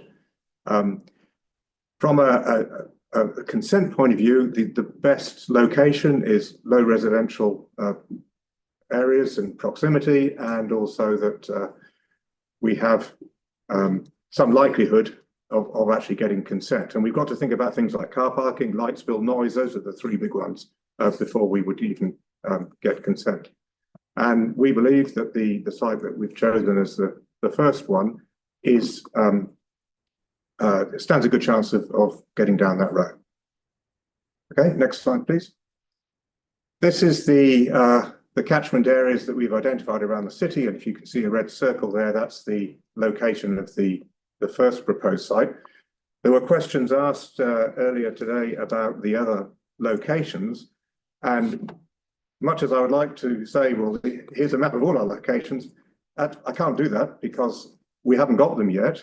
Just bear in mind that if we choose an ideal location and it's not on council land, that land has to be purchased. That's a commercial decision, and that would have to happen before we can make that sort of information public. So the reason why this site, I guess, is chosen is because it is already a site that exists. It's not currently in use. We're not taking use away from anybody else. There's no land that has to be purchased, and it meets a need for demand in the city. We are actively looking at other sites. I can say that much, all around the city. That's not my job, fortunately, but all I can say at this stage is that there are many sites that are being looked at in all of those catchment areas, in the east, in the northwest, in the southeast in particular. And that information will obviously become up to those boards as available. Okay, next slide, please. I did put this table together, and I take the points that were made about Halswell Domain, and possibly the scoring there could be a little different. But one thing that actually isn't in the written report is the total row at the bottom. I don't know, that must have got truncated somehow. But anyway, we're just trying to do a very simplistic scoring, looking at the sort of key issues that come up when you're choosing a site: contamination, proximity, lighting. Is the land already owned? That sort of thing. Noise and light spill. And certainly in our opinion, option 1, which is our preferred site between land strike 141 and 189 Wigram Road, it comes out better. We did look at a couple of other sites. It's not easy. It's very difficult to find a suitable site. You need about 3 hectares minimum. And to find 3 hectare parcels of land that are affordable or available or the right condition, it's a very difficult task. And if you think you can just go and buy a piece of commercial land that might be very suitable, you might be up for several $1 million to purchase, assuming it's for sale. So those are the sorts of things that we've looked at. Cars Road, Reserve and Halswell Domain are currently owned by council. Cars Road Reserve, I think there's a lot of things that go on there that I don't know about with various topics, but it is, from a technical point of view, quite a contaminated piece of land, which makes it initially very difficult to think about putting an artificial on. Halswell Domain, a very large park.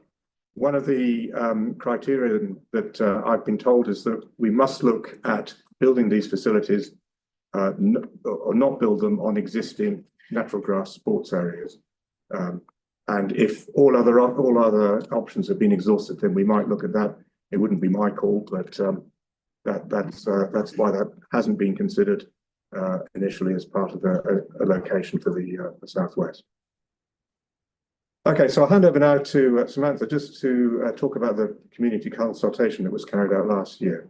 I will be super brief, but given that it's the first artificial turf field across the city as part of this plan, we published a Newsline article which generated a lot of interest in the wider program. We received a lot of comments about where the rest of the turf fields were planned, but it also generated some submissions. Awesome. So if you can go to the next slide. It's actually 7 submissions were received from recognised organisations. I just want to make an apology to Halswell Residents Association, but we've included that in the report as an attachment. They were left off the submissions table and very much taken on board by staff and received by staff. So that was just an error. 75 individuals also submitted on the plan. I've just really briefly summarised the top 3 positive, negative and requests for the project. The first likes were it'll help manage demand for sports. It's great for winter and wet training and it's a good location. People were concerned about exacerbating existing traffic and parking issues within Napunawai. Environmental concerns with artificial turf was raised, and that's especially concern about microplastics and not being biodegradable. And also some people had some concerns that this increases injury from the artificial turf. There were plenty of requests, but several of them were about car parking, a range of seating and appropriate seating. So that really looks at especially wet weather. If it's a great wet weather location, just making sure that that's appropriate for families that are waiting out in the wet weather, watching their families, and a covered area if possible. So I think that's something that we'll have to take into account during detailed concept designs.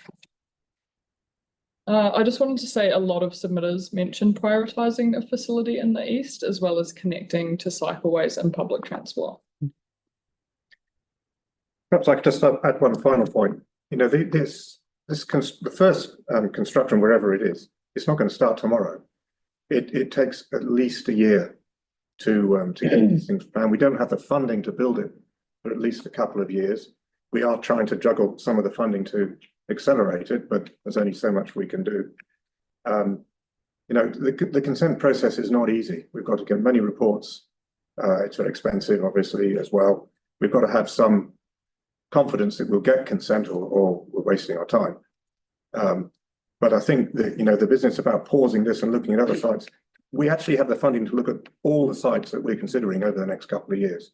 But whilst this one may appear to be, you know, the first off the cab off the rank, the other sites, I think at least the next 2 or 3 will come away fairly soon, because we are actively working in this area. We're not doing it sequentially. We're trying to do as much as we can in one hit. Is that the end of it? Yeah. Great. Okay. Thank you. So I've got questions from Mark. No. Yes, Mark, Tyler, and then Marie. Very good, thank you. I guess just for clarity of those out there in the TV land, the maintenance facility there is parks maintenance, isn't it? Yes. Because there was queries, I think, in the... It's a parks maintenance facility, one of 2 depots that are being built to house the in-house management of City Park. There we go. People can now understand what it is. It's for a good purpose. The intersection at Wigram Hayton, that's sort of in the wind, that I presume would be something to be talking to Transport about, trying to get the timing right before you open this. Sure. And we heard from some of the deputations today the concern about potentially having this built and ready and can't open it because we've got that not done. but I'd be picking that you'll be working pretty closely with other staff to. Yeah, there's at least 2 other parallel projects running with this. Yeah. I don't see it very likely that this would be built and open before we could get into it. Yeah. We wouldn't be able to get, coaches down that turnoff, for example. So that work is all proceeding. I'm not on top of it because it's not particularly my project, but my colleagues certainly are. It's very good, comforting to hear that it's concept stage now and there's a lot more design and detail and. Oh, this is just a 2D drawing. Yeah, sure. Cool. Because one of my questions here was we heard about the warm-up area request, and hopefully that beyond the concept that might come back into it. And perhaps there's a dead corner I see on the concept. There is space there. It may be a budget thing, but Cross that bridge to get to it. I guess we could end up building one of our multi-sport zones there and make that artificial turf. Yeah, it's not unachievable. Yep. Yeah. And the final question is around the Ngāpunawa master plan that was mentioned quite extensively by a number of deputations today. Is that something that we can proceed or start to progress out of this? Might ask David to jump in there. Join you. That's right.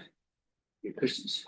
Thanks, I'm David. I'm one of Richard's colleagues in the Recreation, Sports and Events unit, responsible for helping sport happen at Ngāpunawa Sports Hub and across the city. Welcome, David.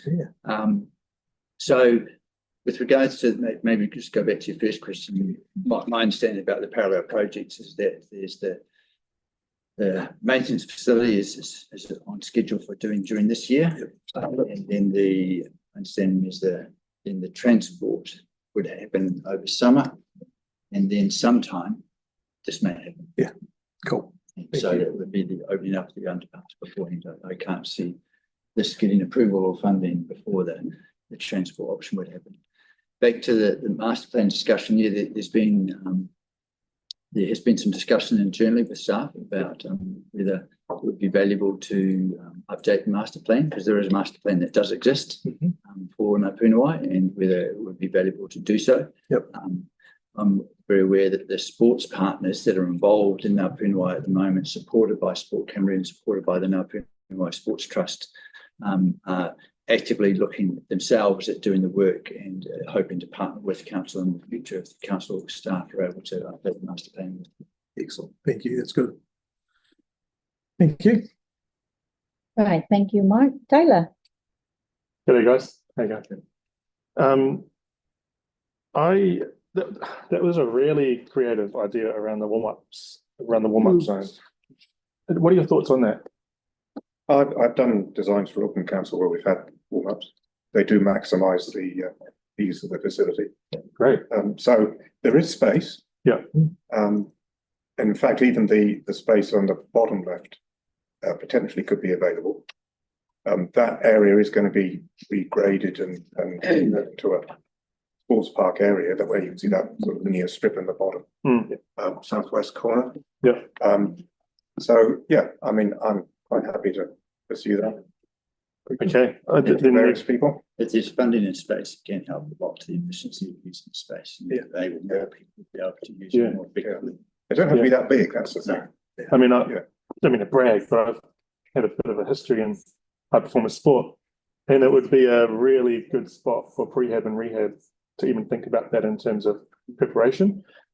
The next question I've got will probably be for Bailey and maybe even for yourself, is if we were wanting to pursue that avenue and adding additional things to the plan, I mean, you can always take it offline, but in order to help you out in the long-term plan and annual plan bidding, would it help if the community board sort of asked you nicely to take a look at it via a resolution?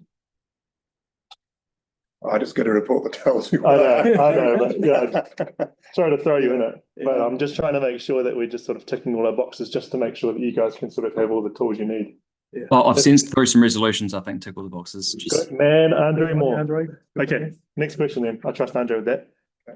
Is around biking provisions. Are there going to be bike parks available for this plan? Well, we did have there were some submissions on bike parks, I think, weren't there? So Correct. It was really around how are we going to connect with the wider cycling infrastructure public transport infrastructure, but Yeah. also, you know, if you're thinking about getting people to this facility from across that whole area, then planning it really, really well. And yeah, I'm guessing that would be a detailed design. Well, before detailed, if that would have to come in the next and developed. That's like I say, to design, all the feedback that we've had, we would try and incorporate obviously to the next layer. There's a major bike routes right to the south. Yes. Proposed site.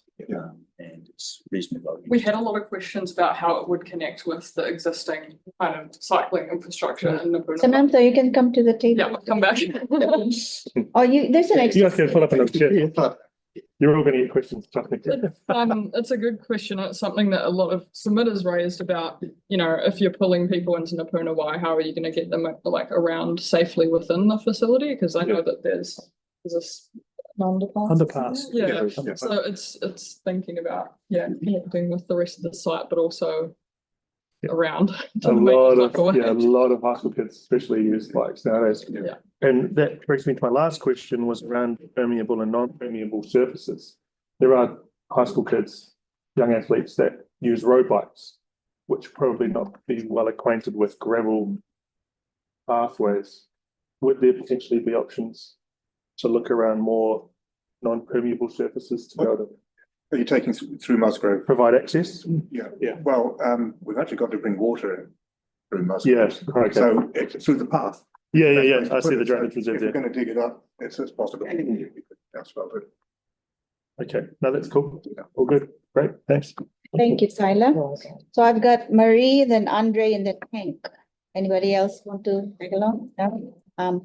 Just for clarification, following consultation, were there any changes from the concept plan that you presented to the public to this one? No, what you've looked at is what was consulted on.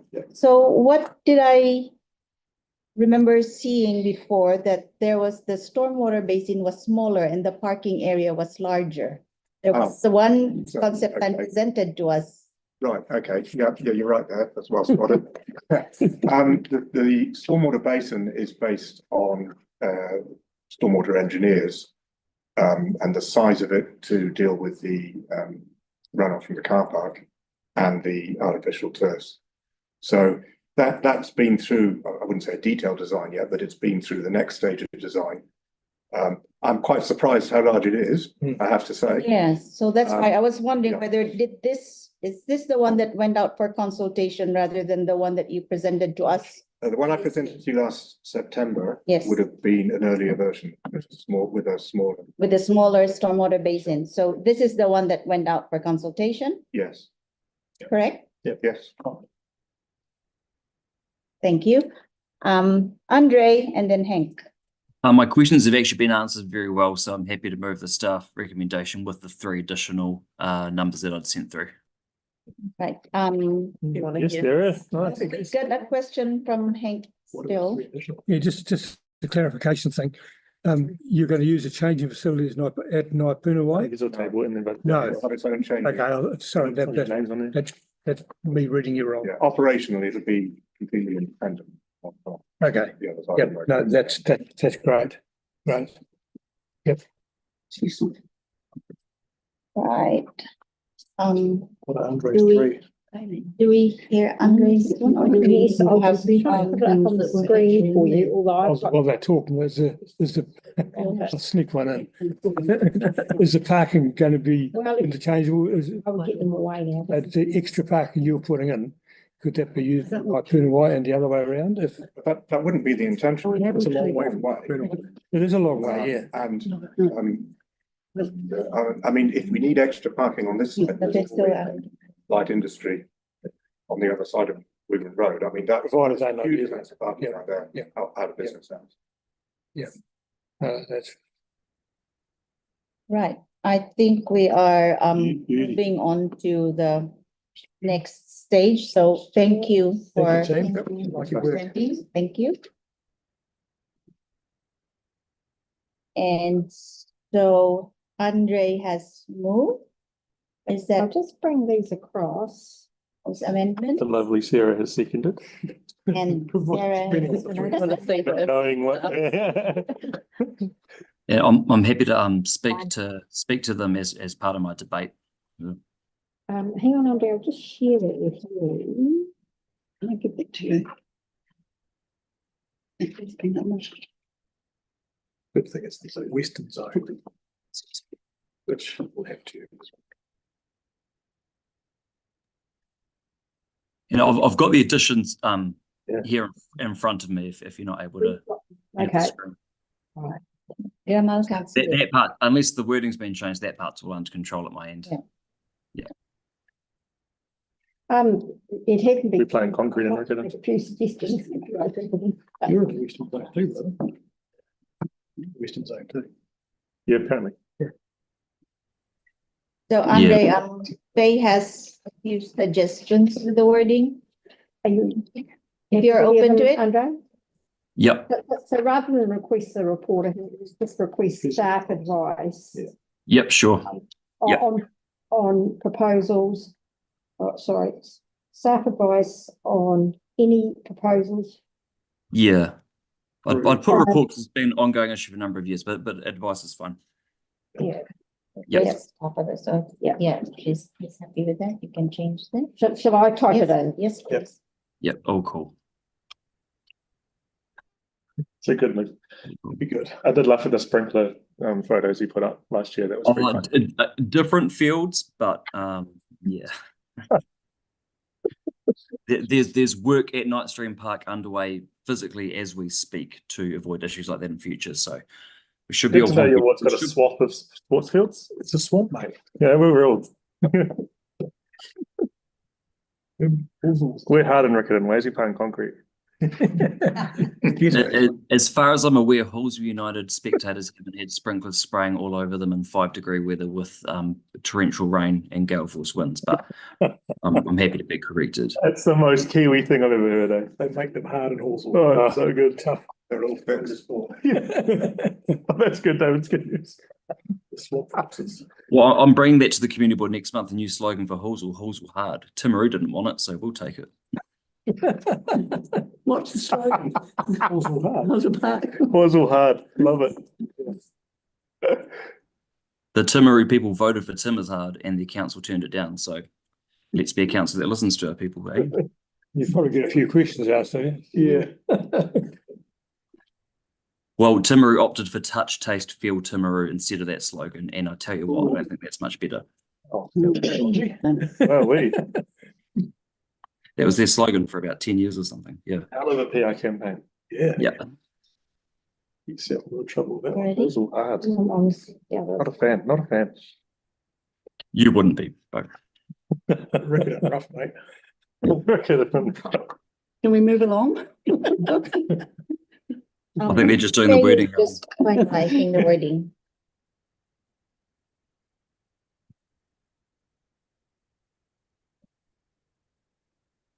Yeah, that's quite cool. about Selwyn residents, Andre. I wasn't sure about that. Oh yeah, they need that. Yeah, well, it doesn't have to be there, but the point is it's used by much more than just our council catchment. Yeah. We'll just charge a toll to them. The South West area is reasonable, isn't it? I could just take it quickly. Last year we did about 25% of our membership lived in Selwyn. Yeah, there we go. Yeah. So that wording should absolutely be there. We'll send them 25% of the bill. It's all good. I get Selwyn residents. They're just Lincoln Uni students. Yeah. Yeah. Updating of the master plan. Updating, yeah, because they already have an existing. Yeah, updating, yeah. Plan.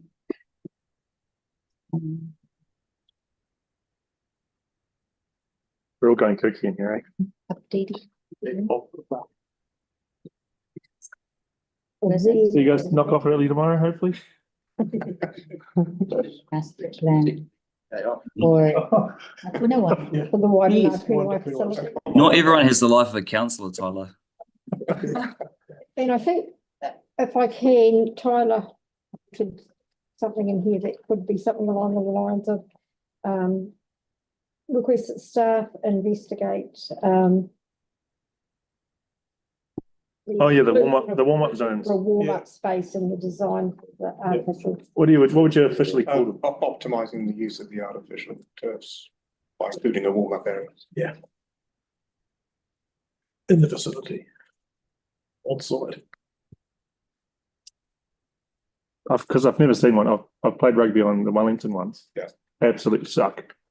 Jeepers, the bounce that you get and how sore it is when it's a windy hot day. Yeah. It's a bit rough. I prefer Selwyn fields, to be honest.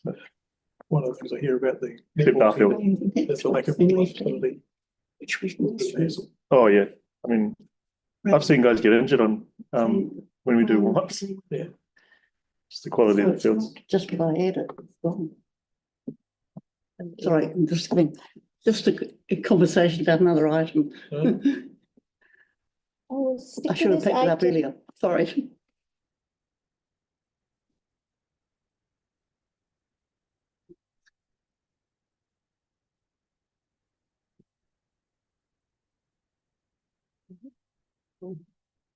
All good. I'll tidy up the full meeting. Everything in bold.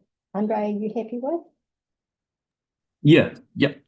If you can, just and Number 4. In fact, we Number 4 or 4. 6.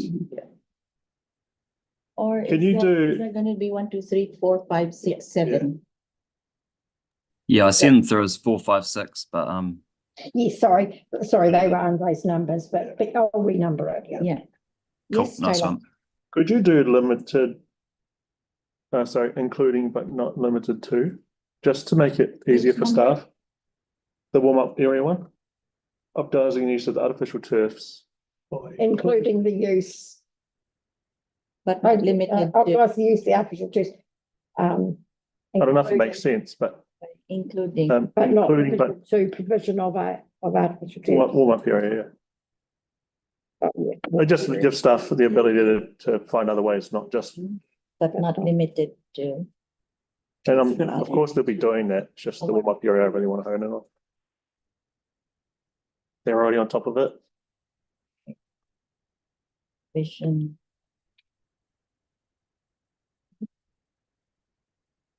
Area. Toby, are you here for something?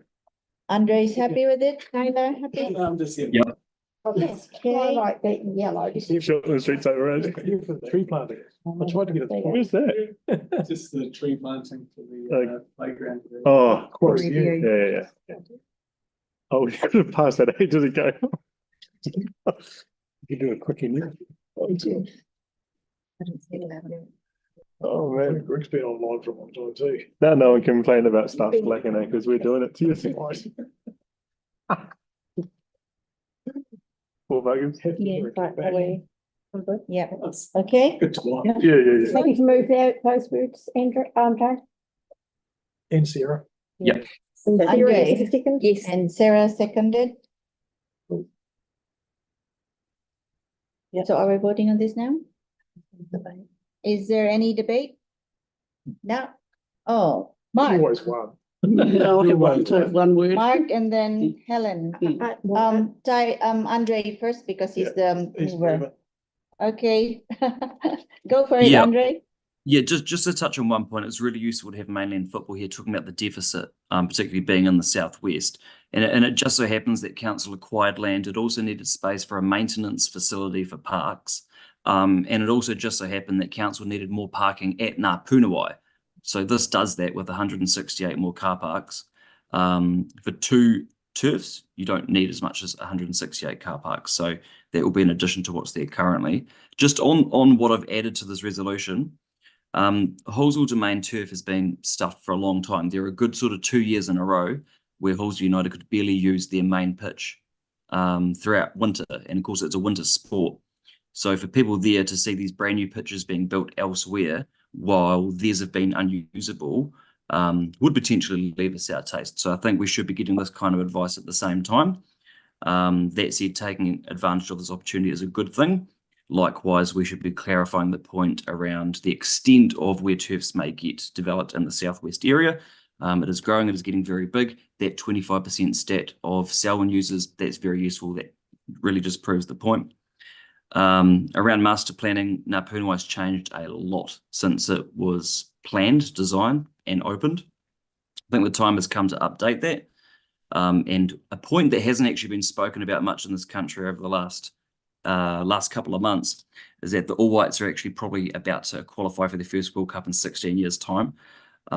So the growth in the sport is about to absolutely explode, and people aren't talking about it for some reason, but it will. So good timing. Thank you very much. Thank you. Okay, got Mark and then Helen. Thank you. I'm really excited to see this today, and I think it's a huge step forward for us in Christchurch. We have heard the querying through deputations of other plans around the city, and I'm confident that staff have this in hand and are working actively on that in all corners of the city. So really looking forward to seeing what they can come up with in the other locations as well, particularly the east, who do scream out a lot and deserve, to get their own turfs. That'll be on their radar, absolutely guaranteed. I'm interested and excited to see that the western zone of the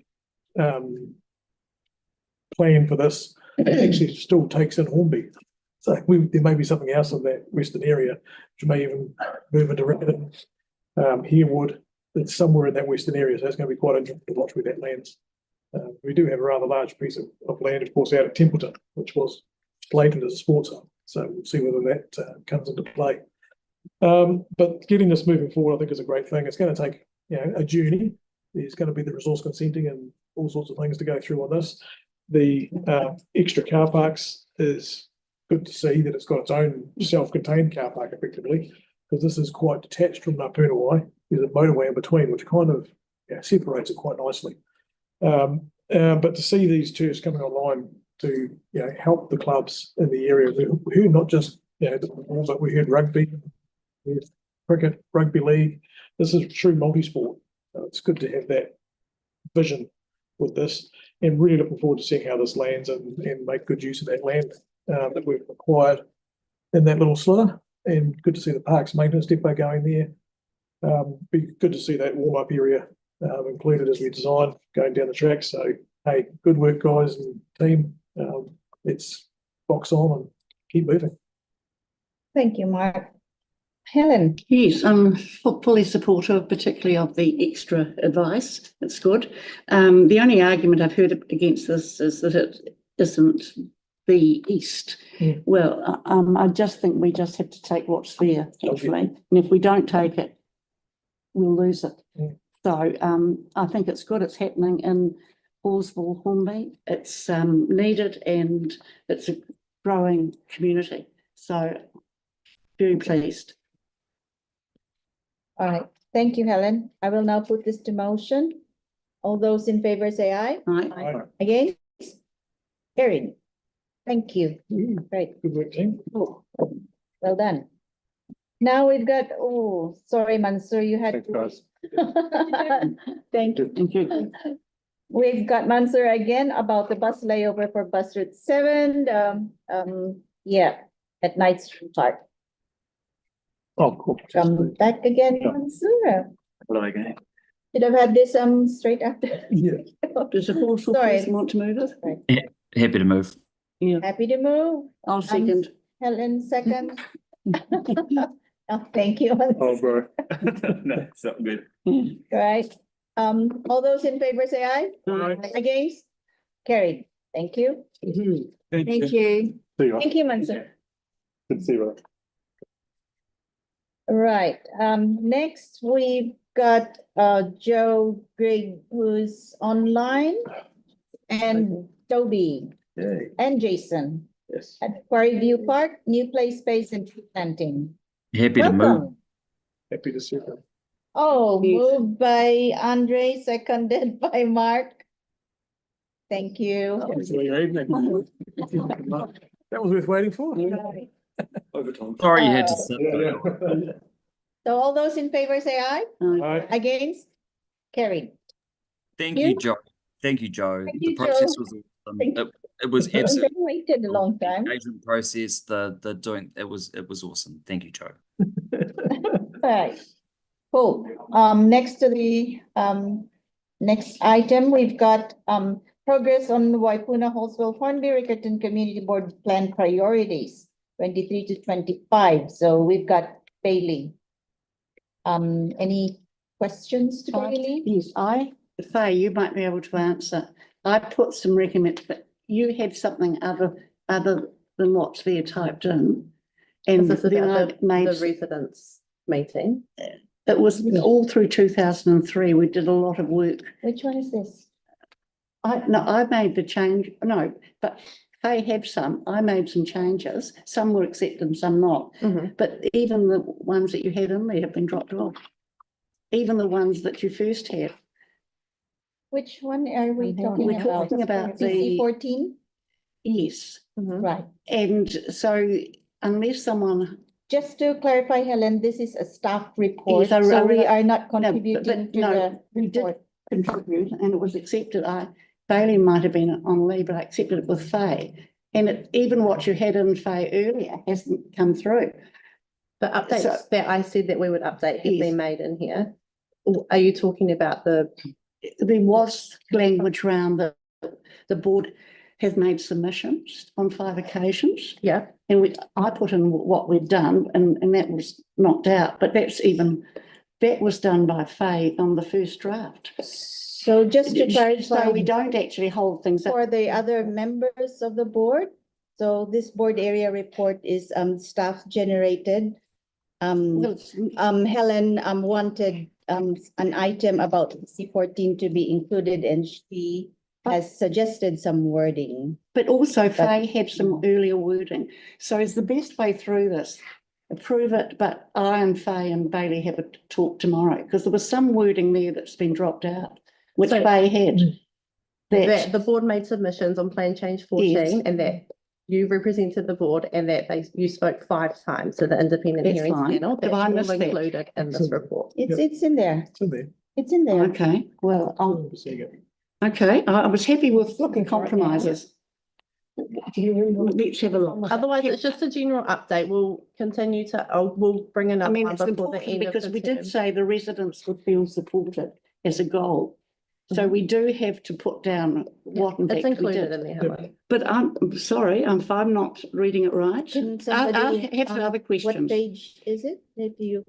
Page 112. Page 112. Yep. Yeah, ongoing residents groups in Hornby and Riccarton met to formulate. Page 112, Helen. To the impact of. 112. Yep. So on the screen, Helen. Oh, it's too small. First line. Can I just? I mean, I was happy with how things ended up, so I wasn't. This is a summary of what's been done. So what's Other the people have purpose? other questions. It's our board plan priorities, and this is just an update as to where we're at with them. Yeah. But in Riccarton, we It's did just an have update report. that we felt, we do need to board say plan. what we've done with residents, that's all. Yes, 112. So under 24 April, Helen, it says the board made a submission on PC 14, made further submissions on the submissions made by others. Yes, and presented fine. and represented That's by fair Helen still, isn't Browder 5 times to the That's independent fine. hearing panel. Board also submitted on plan change 13 heritage, Yes, the Greater Christchurch Spatial Plan and presented to the Greater Christchurch Partnership Committee. And then that was back in April, that's what happened. And then we put in above there is ongoing residents groups in Hornby and Riccarton meet to formulate responses to the impact of plan change 14 because it's an ongoing activity. oh, so I've come in on that one. So it's 112. If other people had questions asked. Helen, I can see that you're reading the draft. So Am I reading the draft? Yes. Oh, I see, okay, thank you. Happy to move. Yeah, that's clear. Thank you. Have I got Moved the right by thing? Okay. Andre, Can I just have seconded. one quick question? And admittedly, this isn't an update of where we're at, but is it possible to get any further insight as to where we're at since then? Thinking about the Hornby Master Plan is my major one. Because I think that's moving through the council system potentially. Yeah, so I sent an update in the last couple of weeks from staff on that, but I can resend it. And if I didn't already send it with the whole board, I'll send it to them. It'll be quite interesting for TV land to sort of hear that where Yeah. it is progressing. Yeah, so we can update through the area report. as well, Tyler, you've got between your bus. just like our latest update and You've got your bus where we are. coming up. Yep. Yeah. A bus? Your bus. Sure. Oh, yeah. Yes, Sarah did. Sarah, thank you. Sarah second. The joke. Right, yeah, so this was the board plan priorities, not the area report I was mentioned. It's the board plan priorities. And so any further questions? No. No? Right, and movers, we've moved and seconded. Any debate? No? And put the motion, everybody in favor, say aye. Aye. Against? Carry. Thank you. Thank you, Bailey. Thank you. And so now we've got, the next one is a better off fund application for consideration. Happy to move. And, okay, moved by Tyler, seconded by Sarah. Thank you, Helen. Fantastic that this is coming back to the board. Right, yes. Sign up, you've already approved the project, so we've received the management plan, we've put that through staff. It's really exciting to see this project move forward and get off the ground, and I'm really excited to see what happens because I'm hopefully other people around New Zealand will look at this project and go, oh wow, this is really cool. Right. Okay, thank you, Helen. Right. Thanks so much, Helen. Thank you. Thanks so much. Good work. Okay. Can I ask a So, question? Tyler and No Sarah. questions, Mary. Yeah, we catering for all youth, I presume? Yeah. Yeah. What do you mean by that, Helen? Well, Sorry. Well, this CD interest particularly deals with disadvantaged youth, but I presume this bus will cater for all youth. Yes, yes, definitely. All right, okay. CD interest, don't describe. I'll put the motion now. All those in favor say aye. Aye. Against? Carry. You. Thanks, Helen. Thank you, Helen. Love your work. Now we move on to the board area report. Really again, any questions? No. No? I've got one Oh, point okay. I've picked up. Oh, is Andre gone? No, I think I'm just. Yeah. He's there. Oh, sorry. Sorry, she had the split screen. I didn't see the other Andre. screens. Okay, Mark. Yeah, there's a wee typo in here. When we're talking about Oakhampton, it's not Oakhampton Park, it's actually Oakhampton Reserve. So whether we get that updated. Oakhampton Reserve. True. Good to get it referred to correctly. Yeah. That's, The only other thing I'll say, the last couple of board meetings, there's been questions about the hybrid reporting. Yeah. So I sent you some extra information a couple weeks ago, and those extra snapshots.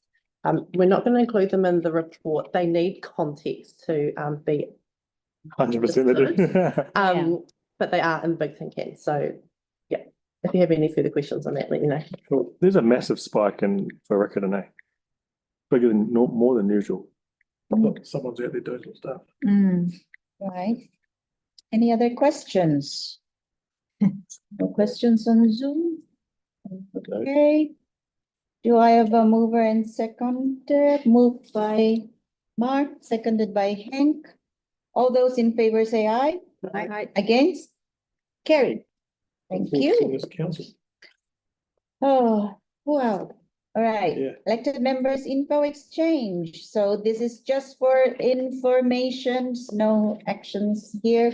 I've got Tyler, Marie, Mark, Andre's bound to be in there. Hank.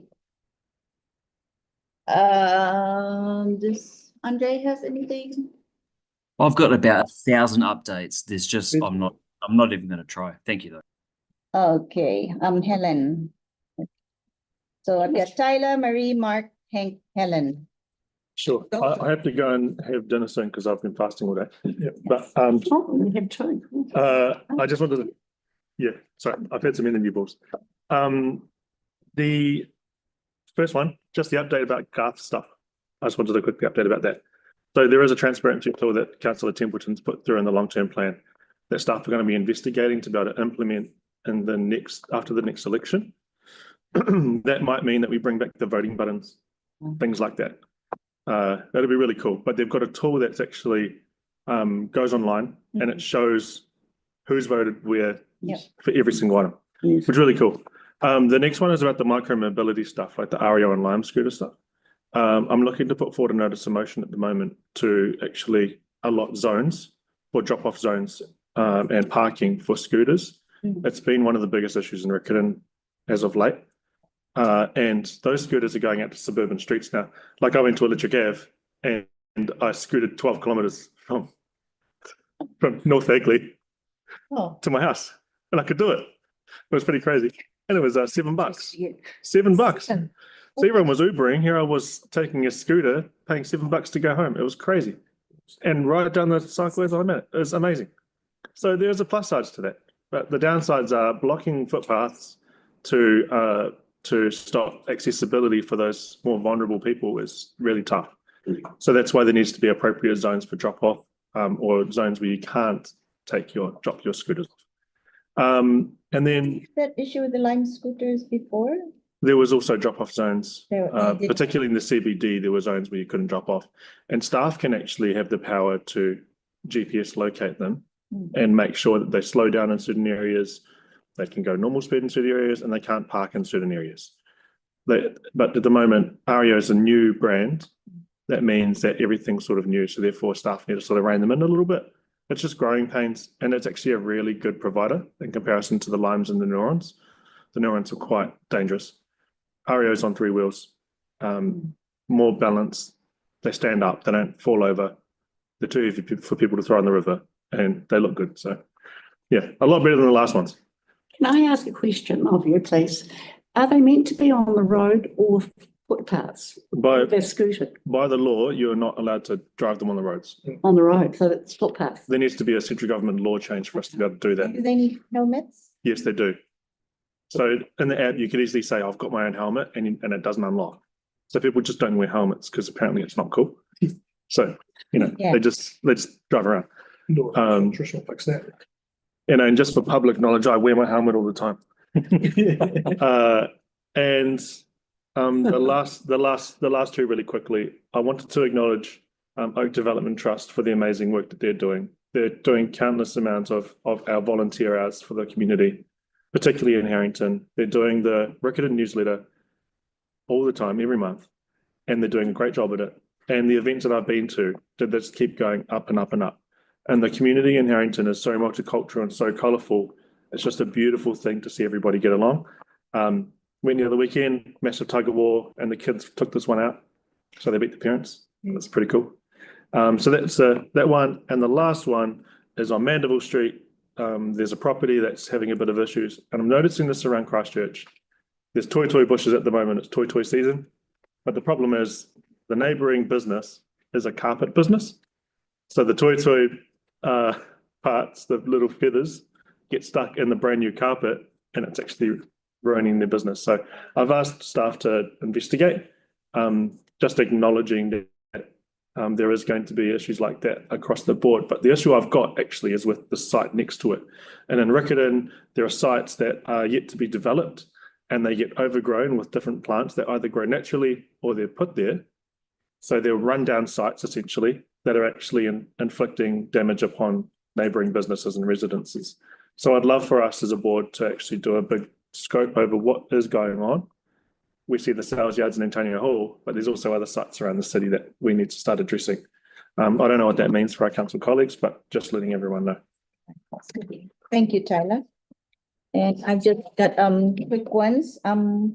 I just note that Summer with Your Neighbors applications close at the end of March, and they are just happy to report that I've also been invited to a couple of events in Summer with Your Neighbors, and they were really appreciative of the opportunity and the funding that they received for having that event. And then just the next one is yesterday, Helen and I represented the community board at hearings on dog control bylaw and policy, trade waste bylaw, parks and reserves bylaw. Oh, yeah. And so, yeah. Went down, but great. Good. Thanks. Next, we've got Hank. Had a bit of interest shown recently about Sustainable Garden Awards. Apparently we don't, as a board, we don't recognise them, and other boards do. And so just interested to know. I have got an email I can share on it. Can we fix it? Yeah.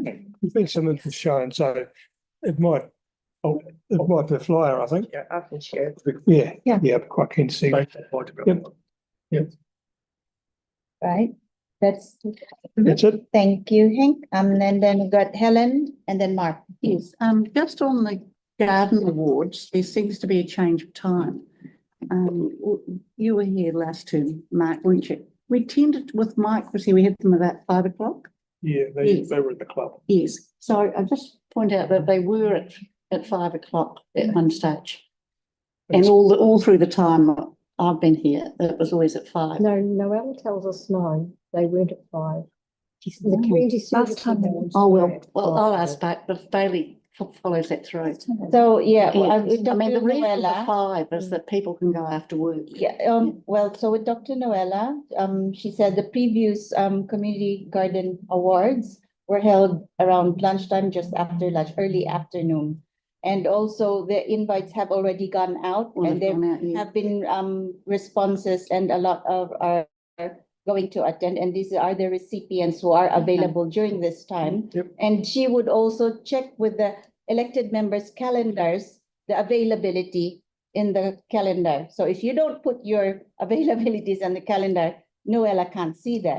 But she does it for all of us, and everybody has actually accepted, or at least 5 have accepted I'm already. not concerned about my being or not there. It's just that it's a change of time. And then she says, no, it has been early afternoon. I mean, we did them years after, we did every year. It was. I think changing a time after invites have been sent would be a lot more. I mean, difficult.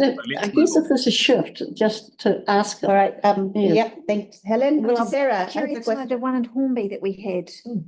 Not, was it last year? No, it was the year before. That was in the evening, wasn't it? Was garden, was it garden? It was garden, yes. Yeah. It was a Hornby Hornby club. Afternoon, I think it started. No, I think she might be evening. It's going to be midday this time, so it is. Anyway. Anyway, but anyway, the invites have already gone out. Yes, but please, all I'm asking is please check if there's a change. Yeah, anyway, if there's going to, obviously, you kind of didn't realise there was a change. Yeah, okay, thank you. Andre, you were saying, sorry? I've got nothing to say. I just think we should move on from invites that have already been sent.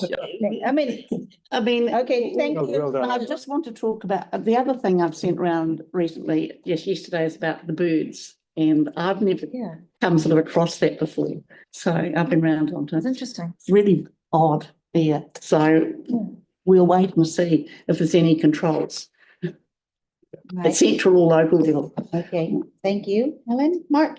Yeah, I'll keep it really quick. Saturday, hello Hornby. Get along. It's going to be a great day with the Hornby community come together and just get along and have a great time together. Great. Okay, all good. Thank you. And so we are on to Karakia. Unuhia, Kiteuru, Tapanui, Kia Watea, Kia Mama, Te Ngako, Te Tinana, Te Wairua, I Te Ara, Takata, Koia Rai, Iro, Pekeria, Ahe, Kiruna, Kia Tina, Tina, Hurie, Taiki. Thank you, everybody. Meeting is closed. Thank you very much for that marathon. Thank you. Thanks, Andre. Thank you, Andre. Thanks especially to Bailey for so much prompt communication today on 1,000 different issues. Absolute legend. Thank you, Bailey. Thanks. Thank you. You need to be enough team. It's